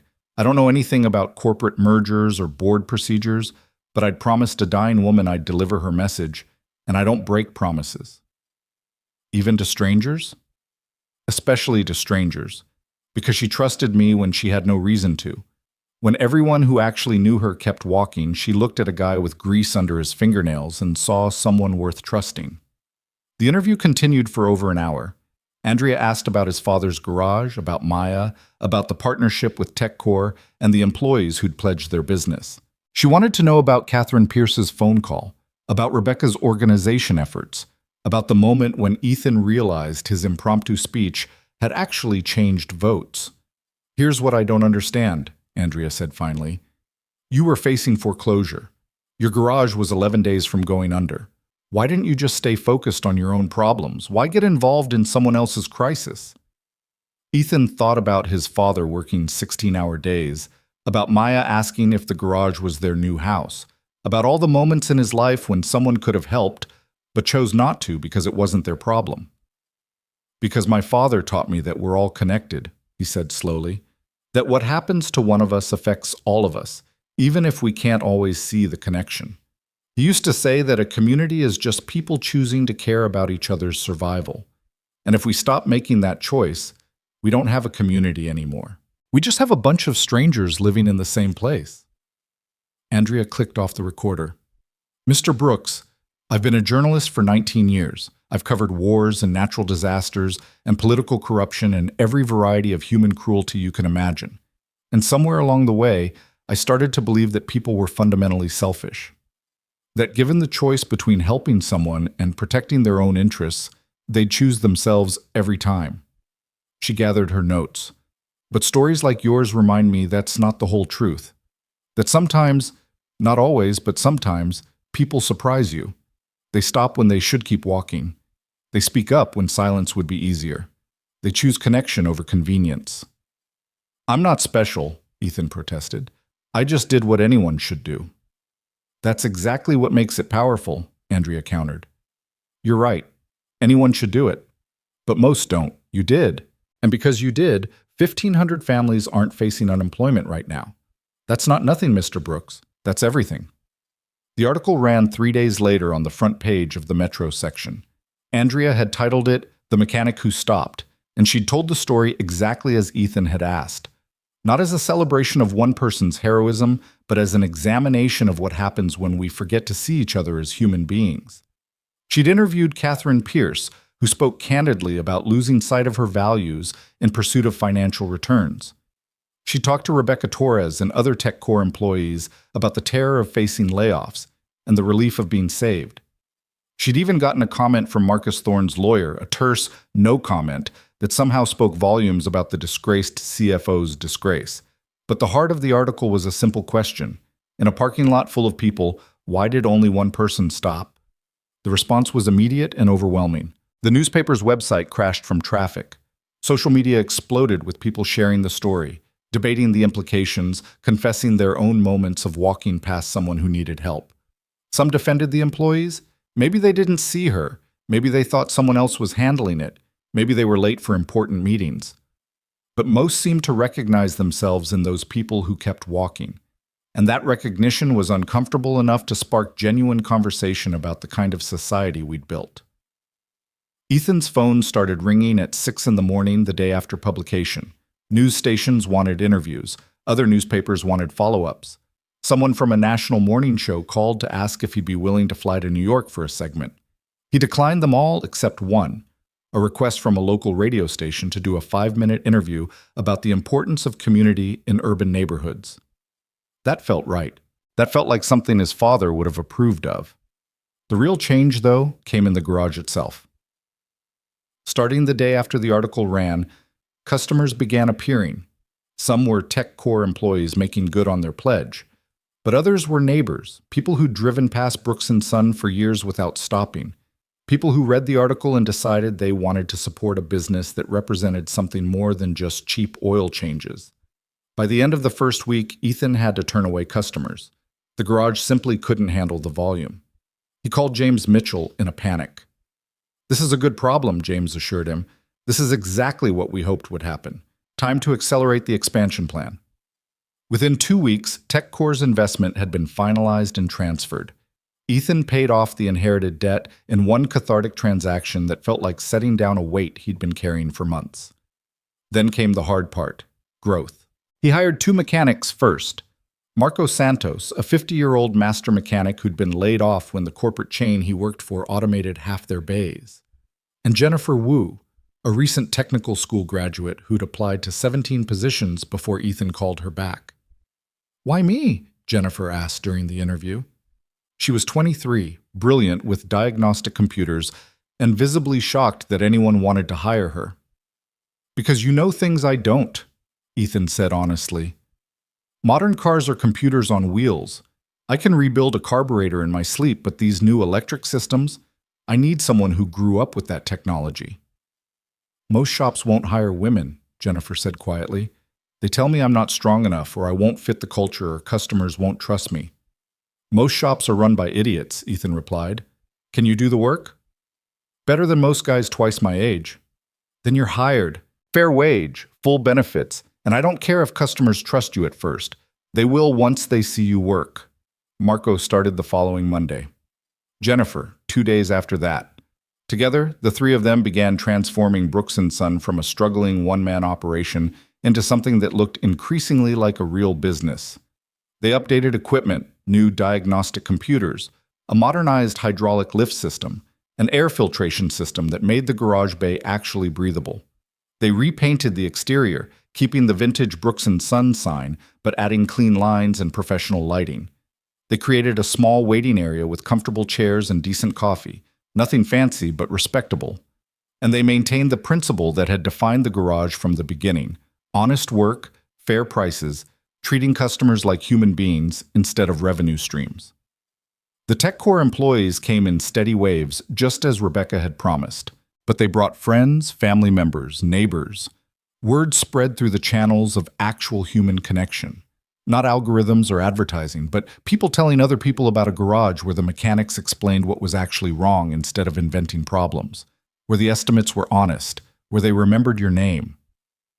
6 weeks after the partnership was finalized, Ethan found himself standing in a garage that was fully booked 2 weeks out, employing 3 people including himself, and, for the first time in 6 months, actually profitable. He was reviewing the month's financials when his phone rang. Vivian. How are you feeling? Ethan asked. She'd been released from the hospital 3 weeks ago and was supposedly working half days from home. Restless and annoyed that my body won't cooperate with my brain, Vivian said. But healing. The doctors say another month before I'm cleared for full days. How's the garage? Busy. Really busy. I might need to hire a 4th person soon. That's what I wanted to talk to you about. Vivian's voice shifted to business mode. I've been watching the numbers. You're exceeding our projections significantly, which is wonderful, but it also means you're going to hit a capacity wall soon if we don't expand the physical space. I've been thinking about that, Ethan admitted. The building next door just went up for sale. It's currently a print shop, but the owner's retiring. If we could acquire it, we could expand to 8 bays, add a real customer lounge, maybe even a small retail section for parts and accessories. Send me the details, Vivian said immediately. Let's run the numbers. If it makes sense, TechCore might be willing to finance the acquisition as part of our existing partnership. Vivian, you've already done so much. This is business, Ethan. Good business. You're proving that companies can be profitable and humane at the same time. That's exactly what I'm trying to demonstrate with TechCore. If we can expand Brooks & Son into a model for what ethical small business looks like, that benefits both of us. They talked strategy for another 20 minutes. The print shop building would cost $400,000, expensive but potentially worth it given the revenue projections. They could do a phased expansion, taking over the space gradually while the print shop owner wound down operations over 6 months. It would double the garage's capacity while maintaining the neighborhood character that made it special. After they hung up, Ethan walked downstairs to where Marco and Jennifer were working on a line of cars that stretched through both bays. Marco was explaining something to a customer, his hands gesturing as he pointed out the actual problem versus what the customer had been told elsewhere. Jennifer was deep in a diagnostic interface, her fingers flying over the keyboard as she traced an electrical fault. This was what his father had envisioned. Not just a garage, but a place where honest work was valued, where employees were treated with dignity, where customers were partners in the process rather than marks to be exploited. Hey boss, Marco called out. That reporter's here. Says she has someone who wants to meet you. Ethan looked up to find Andrea Flores walking into the garage bay, accompanied by a tall black woman in her 60s wearing an expensive but understated business suit. Ethan, this is Patricia Hamilton, Andrea said. She's the dean of the business school at State University. Patricia extended her hand. Mr. Brooks, I've been following your story since Andrea's article ran. I'm hoping you might be willing to speak to my students about building businesses with integrity. I'm not sure what I could teach business students, Ethan said, wiping his hands on a rag. I barely kept this place from going under. That's exactly why you should talk to them, Patricia countered. Most of what we teach is about maximizing profit and shareholder value. Important concepts, certainly, but we spend almost no time discussing how to build businesses that actually serve their communities, that treat employees and customers as human beings rather than resources to be exploited. She gestured around the garage. What you've built here in 6 weeks? The partnership with TechCore, the employee culture, the customer loyalty, this is a case study in sustainable business practices. My students need to see that success doesn't require sacrificing your values. I'll do it on one condition, Ethan said. Patricia raised an eyebrow. Another condition? Bring the students here, to the garage. Let them see what a real working business looks like, not just hear about it in a classroom. Let them meet Marco and Jennifer, hear how we make decisions, understand that the numbers on a spreadsheet represent actual people's lives. Patricia smiled broadly. Mr. Brooks, I think that's an excellent idea. When can we schedule it? They settled on a date 3 weeks out. Patricia would bring 20 students from her ethics and entrepreneurship seminar. They'd spend a morning at Brooks & Son, observing operations, interviewing employees, learning about the TechCore partnership and how it came to be. After they left, Marco approached with a knowing grin. Boss, you realize you just agreed to become a teacher? I agreed to show some college kids how a garage works, Ethan corrected. Same thing, Jennifer called from across the bay. You're teaching them something their professors can't, what it actually looks like to give a damn. That evening, Ethan picked up Maya from Mrs. Patterson's house as usual. His daughter was bubbling with excitement about a science project involving volcanoes and baking soda. They walked home through streets that were slowly becoming familiar in a new way, not just as the neighborhood Ethan had grown up in, but as a place where he was building something that mattered. Daddy? Maya asked as they climbed the stairs to their apartment. Mrs. Patterson said, You're famous now. Is that true? Not famous, sweetheart. Just people know about the garage, about what happened with the lady who was sick. The lady you saved? I helped her, yeah. Maya was quiet for a moment, her small hand in his as they reached their door. Mrs. Patterson says you're a hero. She said heroes are people who help other people even when it's hard. Ethan unlocked the door, his throat suddenly tight. What do you think? I think you're my hero, Maya said simply, because you always help people. You help that lady. You help people with their cars. You help me with my homework even when you're tired. She hugged him fiercely. And Mrs. Patterson says the garage is doing good now, that we don't have to worry anymore. Is that true? Yeah, baby, Ethan said, holding his daughter close. We're going to be okay. Better than okay. That night, after Maya was asleep, Ethan stood at his window looking out at the neighborhood. The streets were quiet. The businesses dark except for the bodega's security lights and the church's eternal flame. Tomorrow, those streets would fill again with people going about their lives, working, shopping, raising families, building futures. And somewhere in that daily flow of ordinary existence, connections would form. Small acts of kindness would ripple outward. Someone would stop when they could keep walking. Someone would help when they could turn away. Someone would choose humanity over convenience. It wouldn't always work. The world was still full of people like Marcus Thorne, corporations that valued profit over people, systems designed to reward exploitation over ethics. But it would work sometimes. And sometimes, Ethan was learning, was enough to keep fighting for. His phone buzzed with a text from Vivian. Board approved the print shop acquisition. We move forward. Congratulations on building something worth expanding. Ethan smiled, typing back. Couldn't have done it without you. Thank you for trusting a stranger. The response came quickly. You're not a stranger anymore. You're a partner and a friend. Sleep well, Ethan. Tomorrow we change more lives. 3 weeks later, 20 business students crowded into Brooks & Son on a Tuesday morning. Patricia Hamilton had prepared them well. They came with notebooks and questions and genuine curiosity about how a struggling garage had transformed into a thriving business in less than 2 months. Ethan let Marco and Jennifer take the lead on the technical demonstrations. Marco showed them how to diagnose an engine problem, honestly versus inventing issues to inflate bills. Jennifer walked them through the diagnostic computer systems and explained how technology could enhance rather than replace human expertise. But when the students gathered in the small waiting area for the discussion portion, Ethan knew they were expecting him to share some secret formula for success, some business strategy that would translate to their future careers.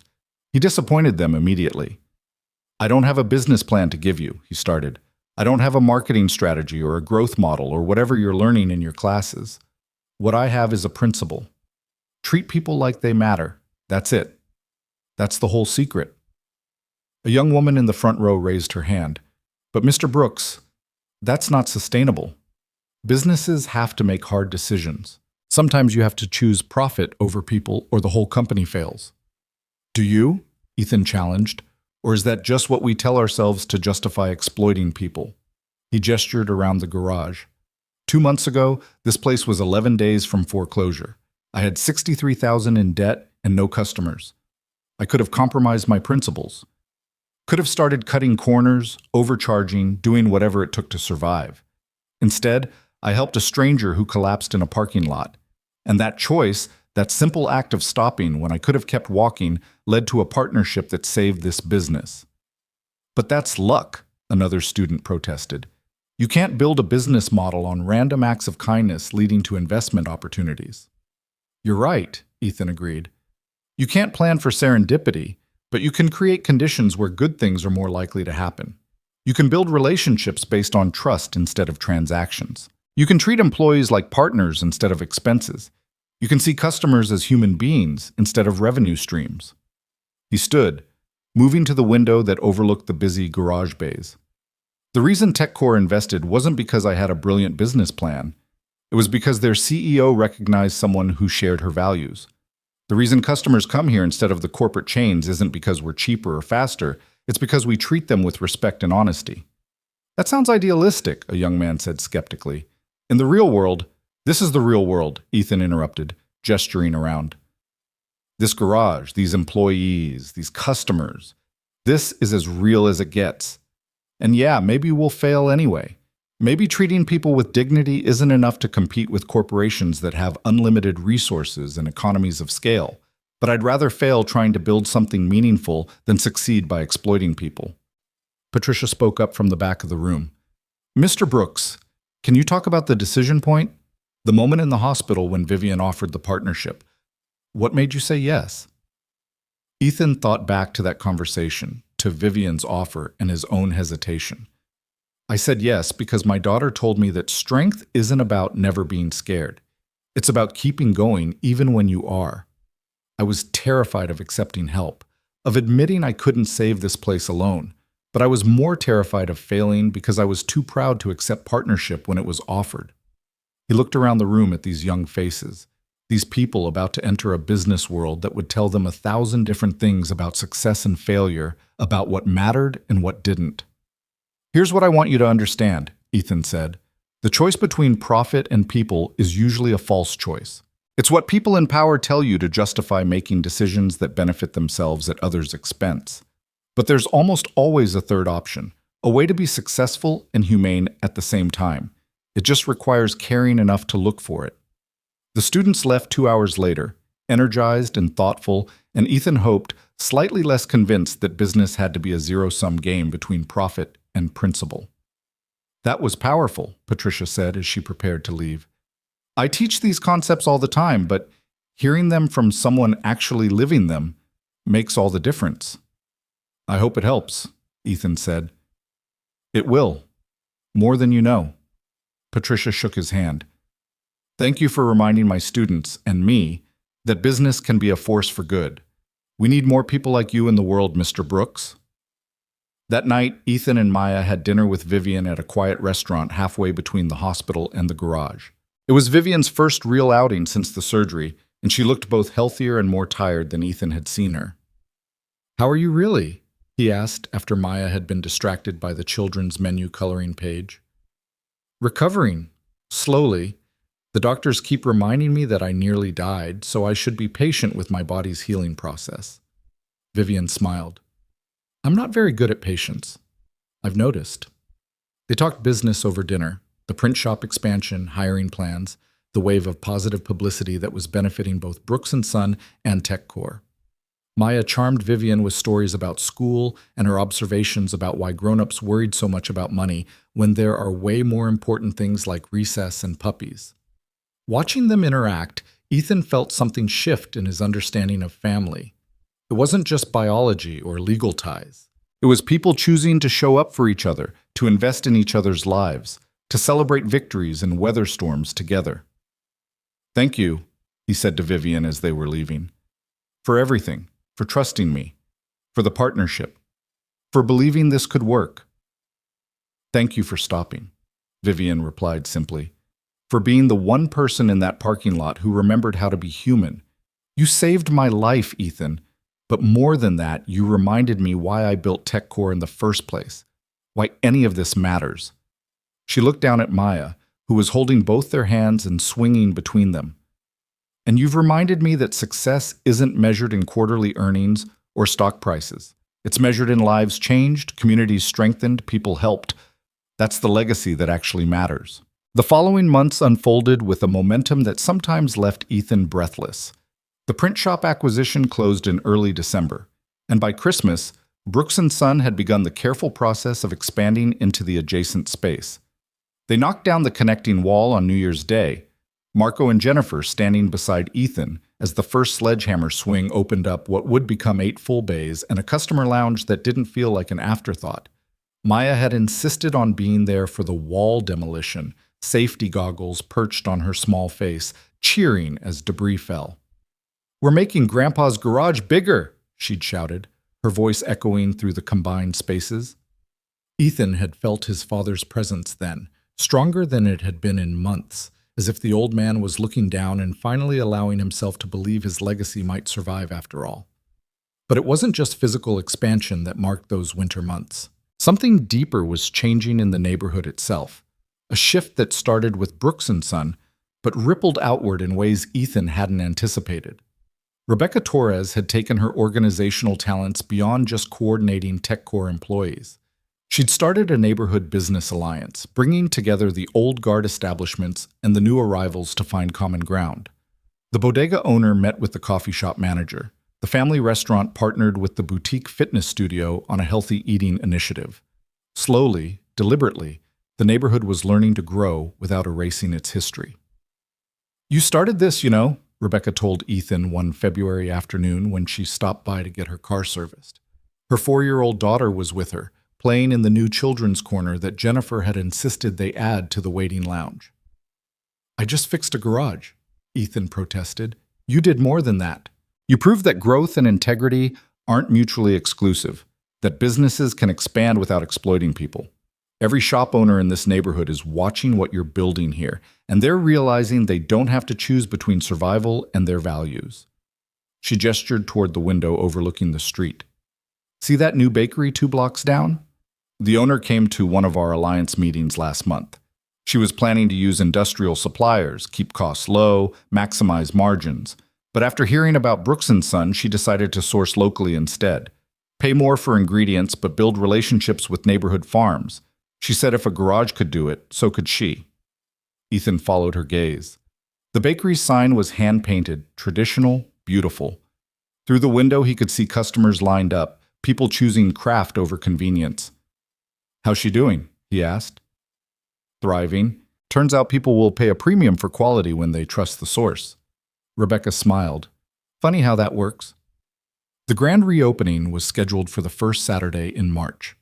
They'd spent 6 weeks on renovations, transforming the combined space into something that honored the past while embracing the future. The original Brooks & Son sign remained, carefully restored, but now anchored a building that gleamed with fresh paint and modern efficiency. 8 full bays, each equipped with state-of-the-art diagnostic equipment. A customer lounge with comfortable seating, good coffee, and a play area for children. A small retail section offering essential parts and accessories at fair prices. And perhaps most importantly, an expanded team. Marco and Jennifer had been joined by 2 more mechanics and a full-time service advisor named David Chen, who managed scheduling and customer relations with the kind of genuine care that couldn't be taught. Ethan had insisted on one addition that made James Mitchell shake his head in bemusement. A community board near the entrance where local organizations could post notices. Food bank needs, neighborhood events, services available, help wanted, and help offered. It's not exactly profit-maximizing use of prime wall space, James had observed. It's community-building use of wall space, Ethan had countered. That's worth more. The morning of the grand reopening, Ethan arrived at 5 a.m. to find he wasn't the first one there. Vivian's car was already in the lot, and she was standing on the sidewalk looking up at the building with an expression he couldn't quite read. "You're supposed to be taking it easy," Ethan said, approaching with 2 cups of coffee from the bodega. The owner had started opening at 4:30 just to serve the early-rising garage crew. "I'm taking it easy. I'm standing still, observing, not actually doing anything strenuous." Vivian accepted the coffee gratefully. "Besides, I wouldn't miss this. Do you know what today represents? A garage reopening? A proof of concept." Vivian turned to face him. 6 months ago, I was lying in a parking lot convinced I'd failed everyone who'd trusted me. Convinced that caring about people was a luxury the business world couldn't afford. And then a mechanic stopped to help me, and everything changed. She gestured toward the building.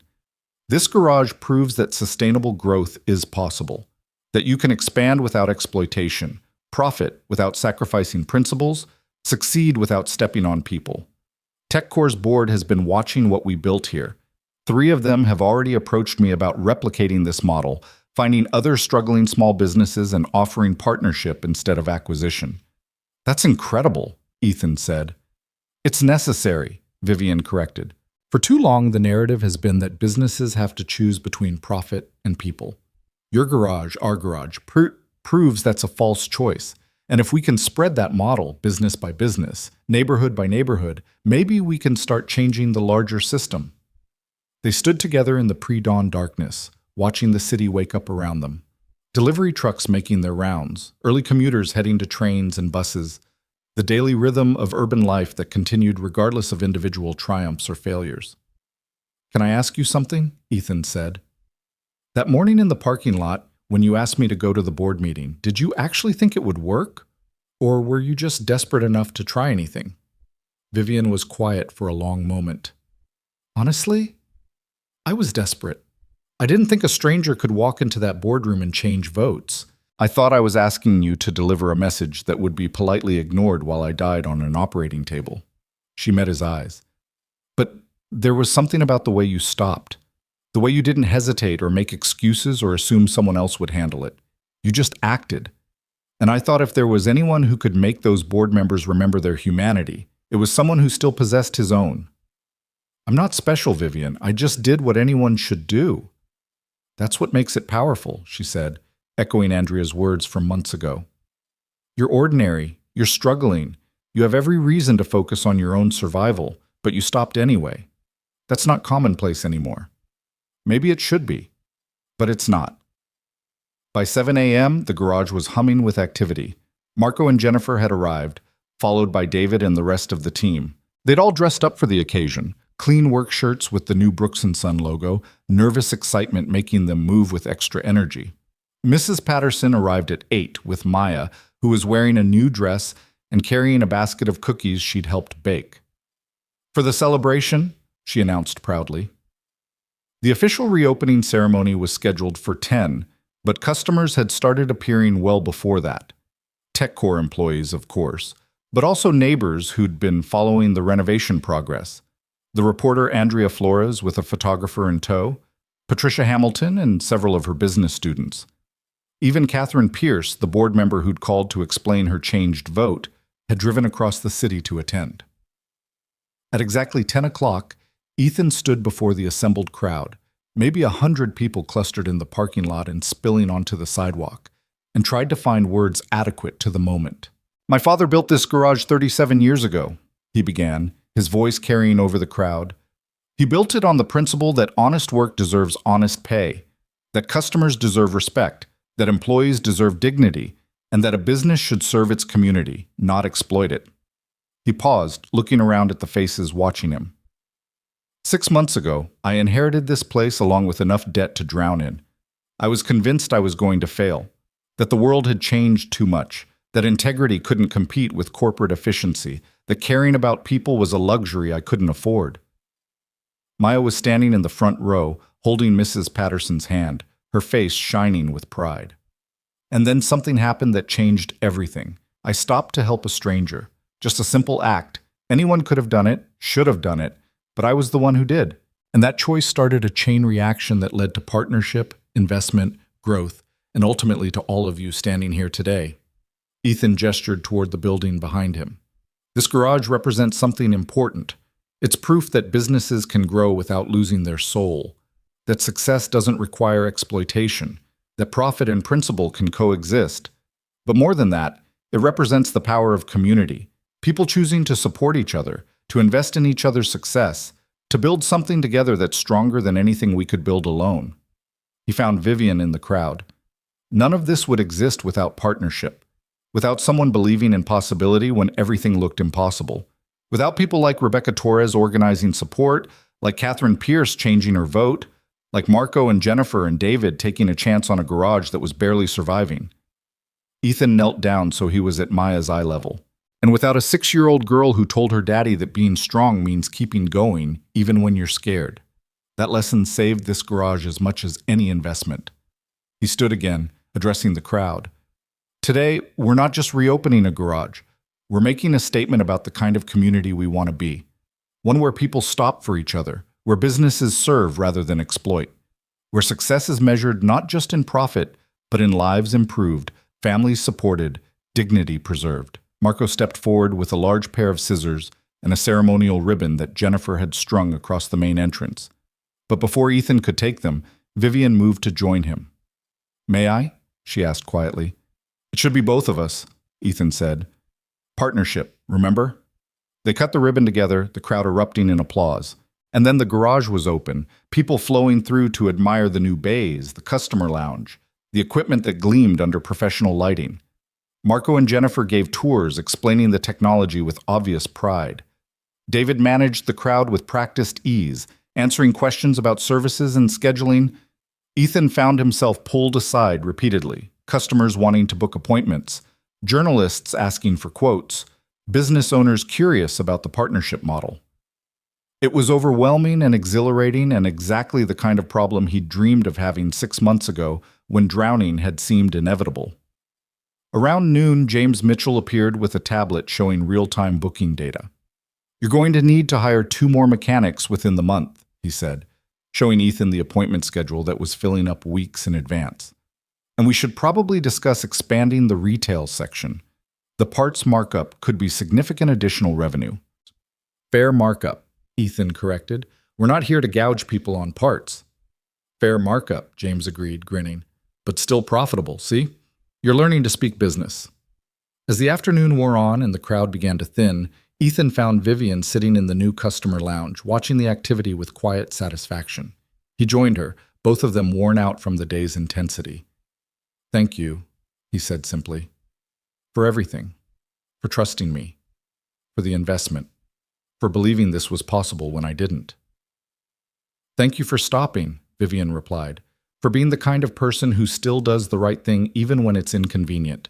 The world needs more of that." They sat in comfortable silence for a moment, watching through the windows as mechanics worked on cars, as customers chatted in the waiting area, as Maya showed some of Patricia's students her drawings of Daddy's garage. "What happens next?" Ethan asked. "For you, I mean. TechCore must be demanding all your attention." "It is," Vivian acknowledged, "but I've learned something from nearly dying and from watching what you built here. I've learned that delegation isn't weakness, that surrounding yourself with good people and trusting them to care as much as you do isn't surrendering control, it's multiplying impact." She turned to face him. "I'm promoting James to COO. He'll handle day-to-day operations while I focus on strategic direction and, frankly, on living a life that's about more than just work. I spent 12 years building TechCore at the expense of everything else. No family, no close friends, no existence outside the office. That's not success. That's just survival in expensive clothing." "What will you do with the time?" Ethan asked. "Build relationships. Mentor young entrepreneurs, maybe even date occasionally, though that's terrifying after years of being married to my company. Vivian smiled. And stay involved here. Involved, not as a silent partner, but as someone who cares about this garage's success, if that's acceptable to you. More than acceptable, Ethan said. I'd like that. As evening approached and the last of the celebration wound down, Ethan stood in the empty garage bay looking around at what had been built. 8 pristine workstations where his father had once struggled alone. Equipment that would have seemed like science fiction a generation ago. A team of skilled, valued employees instead of one exhausted man working 16-hour days. His phone buzzed with a text from Andrea Flores. Beautiful event. Running a follow-up story next week about sustainable business growth. You've become the model everyone's studying. Model. The word felt strange. Ethan had never set out to be anyone's example. He'd just been trying to survive, to honor his father's legacy, to provide for his daughter. But somehow those simple motivations had built something that mattered beyond just one family or one business. Another text, this one from Catherine Pierce. Thank you for the invitation today. Watching what you've built reminded me why I got into business in the first place. You're changing the conversation about what success means. And then one from Rebecca. You should see the Neighborhood Alliance chat. Every business owner is talking about the garage reopening. You've given people hope that integrity can be profitable. That's priceless. Ethan walked upstairs to the office. His office now, not just his father's. The desk was clear of debris. The ceiling had been repaired. The window looked out on a parking lot that would fill tomorrow morning with customers who chose this garage, not because it was cheapest or fastest, but because they trusted the people who worked here. He pulled out his phone and called the one person who deserved to hear about today more than anyone. Hello? Mrs. Patterson's warm voice was accompanied by Maya's giggling in the background. It's Ethan. Is she still awake? Barely. She's been telling me all about the ribbon cutting. She's very proud of her daddy. Can I talk to her? A rustle, then Maya's voice. Daddy, did you see how many people came? I counted to 100, but then there were more. I saw, baby. It was amazing. Thank you for being there today. Daddy, does this mean the garage is saved? Like forever saved? Ethan thought about how to answer that. Nothing was forever. Markets changed, economies shifted, success today didn't guarantee success tomorrow. But that wasn't what his daughter was really asking. Yeah, sweetheart, he said. The garage is saved. Grandpa's legacy is safe. We're going to be okay. Good, Maya said with the simple certainty of childhood. Because Mrs. Patterson says when you help people, they help you back. And you helped lots of people. So now lots of people are helping us. That's exactly right, baby. Get some sleep. I'll be home soon. After hanging up, Ethan sat at the desk and pulled out a photograph he'd found while cleaning out the office months ago. His father, much younger, standing in front of the original Brooks & Son sign on opening day. The same pride Ethan had felt today was visible in every line of his father's face. We did it, Dad, Ethan said quietly to the photograph. It almost went under. I almost lost it. But we held on. And not just held on, we grew. We're building something that honors what you started while making it sustainable for the future. He traced the edge of the frame. I know you were worried at the end, worried that I couldn't handle this, that the debt would crush me, that everything you built would die with you. But you were wrong. Not because I was strong enough to save it alone, but because I was smart enough to accept help when it was offered. Because I remembered what you taught me about community and caring about people. Ethan set the photograph on the corner of the desk where he could see it every day. I hope you're proud. I hope wherever you are, you can see what this place has become. It's still Brooks & Son. It's still about honest work and fair dealing and treating people with dignity. But it's also more than that now.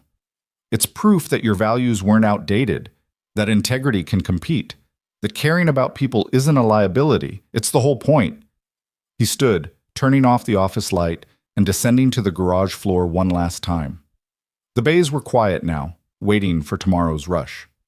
The equipment hummed softly in standby mode. Everything was ready. As Ethan locked up for the night, he noticed something he'd missed earlier. Someone had placed a small bouquet of flowers next to the original Brooks & Son sign with a note attached. He unfolded it in the streetlight's glow. Thank you for reminding us that businesses can have souls, that success can have meaning, that one person stopping can change everything. The employees of TechCore Industries. 1,500 signatures followed, each one a name, a person, a family that still had jobs because a mechanic had stopped in a parking lot instead of walking past a dying woman. Ethan felt tears threaten for the first time since the day his father died. Not tears of grief this time, but of overwhelming gratitude. For second chances. For partnerships built on trust. For communities that still believed in taking care of each other.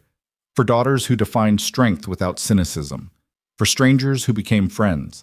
For the impossible arithmetic of how one choice could ripple outward and change hundreds of lives. He walked home through streets he'd known his entire life, but they felt different now. Not because the neighborhood had stopped changing, gentrification would continue, businesses would still open and close, the city would keep evolving, but because within that change, there were now anchors. Places that proved growth didn't require erasure. Businesses that demonstrated profit could coexist with principle.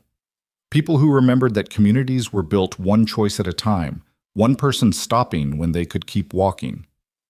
The apartment was quiet when he arrived. Mrs. Patterson had left a note saying Maya was asleep and there was dinner in the fridge. Ethan checked on his daughter. She was curled up with her stuffed animals, the picture she'd drawn of the garage clutched in one small hand, and felt his heart expand with love and hope and the fierce determination to keep building something worthy of her trust. He stood at the window, looking down at the neighborhood lights, at the garage visible in the distance. Tomorrow would bring new challenges, more customers than they could handle, growing pains as the team expanded, the constant balancing act of profitability and principle. The business school students would return with harder questions. Other entrepreneurs would want to replicate the model, and not all would understand that the foundation wasn't a clever strategy. It was simply giving a damn about people. But tonight, Ethan allowed himself to feel something he hadn't felt in years. Not just hope, though that was there. Not just relief, though that was present too. Peace. The peace of knowing he'd honored his father's legacy while transforming it for the future. The peace of building something meaningful that would outlast him. The peace of surrounding himself with genuine partners instead of struggling alone. The peace of teaching his daughter through actions, not just words, that integrity and success weren't mutually exclusive. 6 months ago, he'd been drowning. 11 days from foreclosure, $63,000 in debt, convinced he was about to fail the one person who still believed in him. Today, Brooks & Son Auto Repair employed 6 people, served hundreds of customers, partnered with a company that valued people over profit, and stood as proof that business could be a force for good in the world. All because one morning in October, a mechanic had heard someone cry for help and made the simple, radical choice to stop. Ethan pulled out his phone one last time and sent a message to Vivian.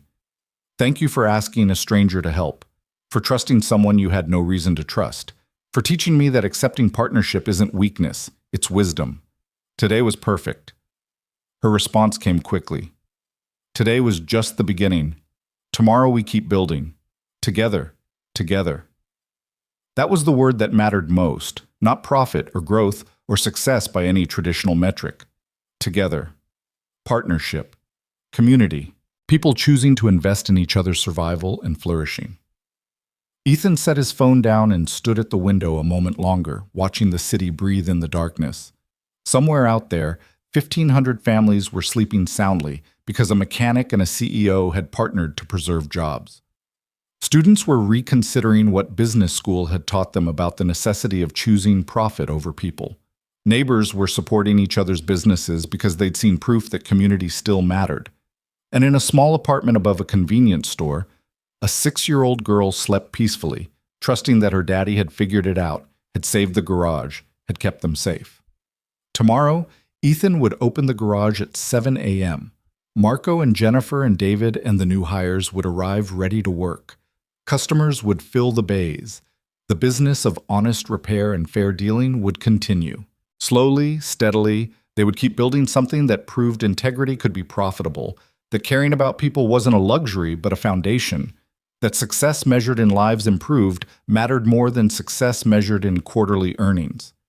But tonight, Ethan Brooks stood at his window and allowed himself to feel the full weight of what had been accomplished. A legacy preserved, a future secured, a community strengthened, a daughter provided for, a partnership forged from crisis and trust.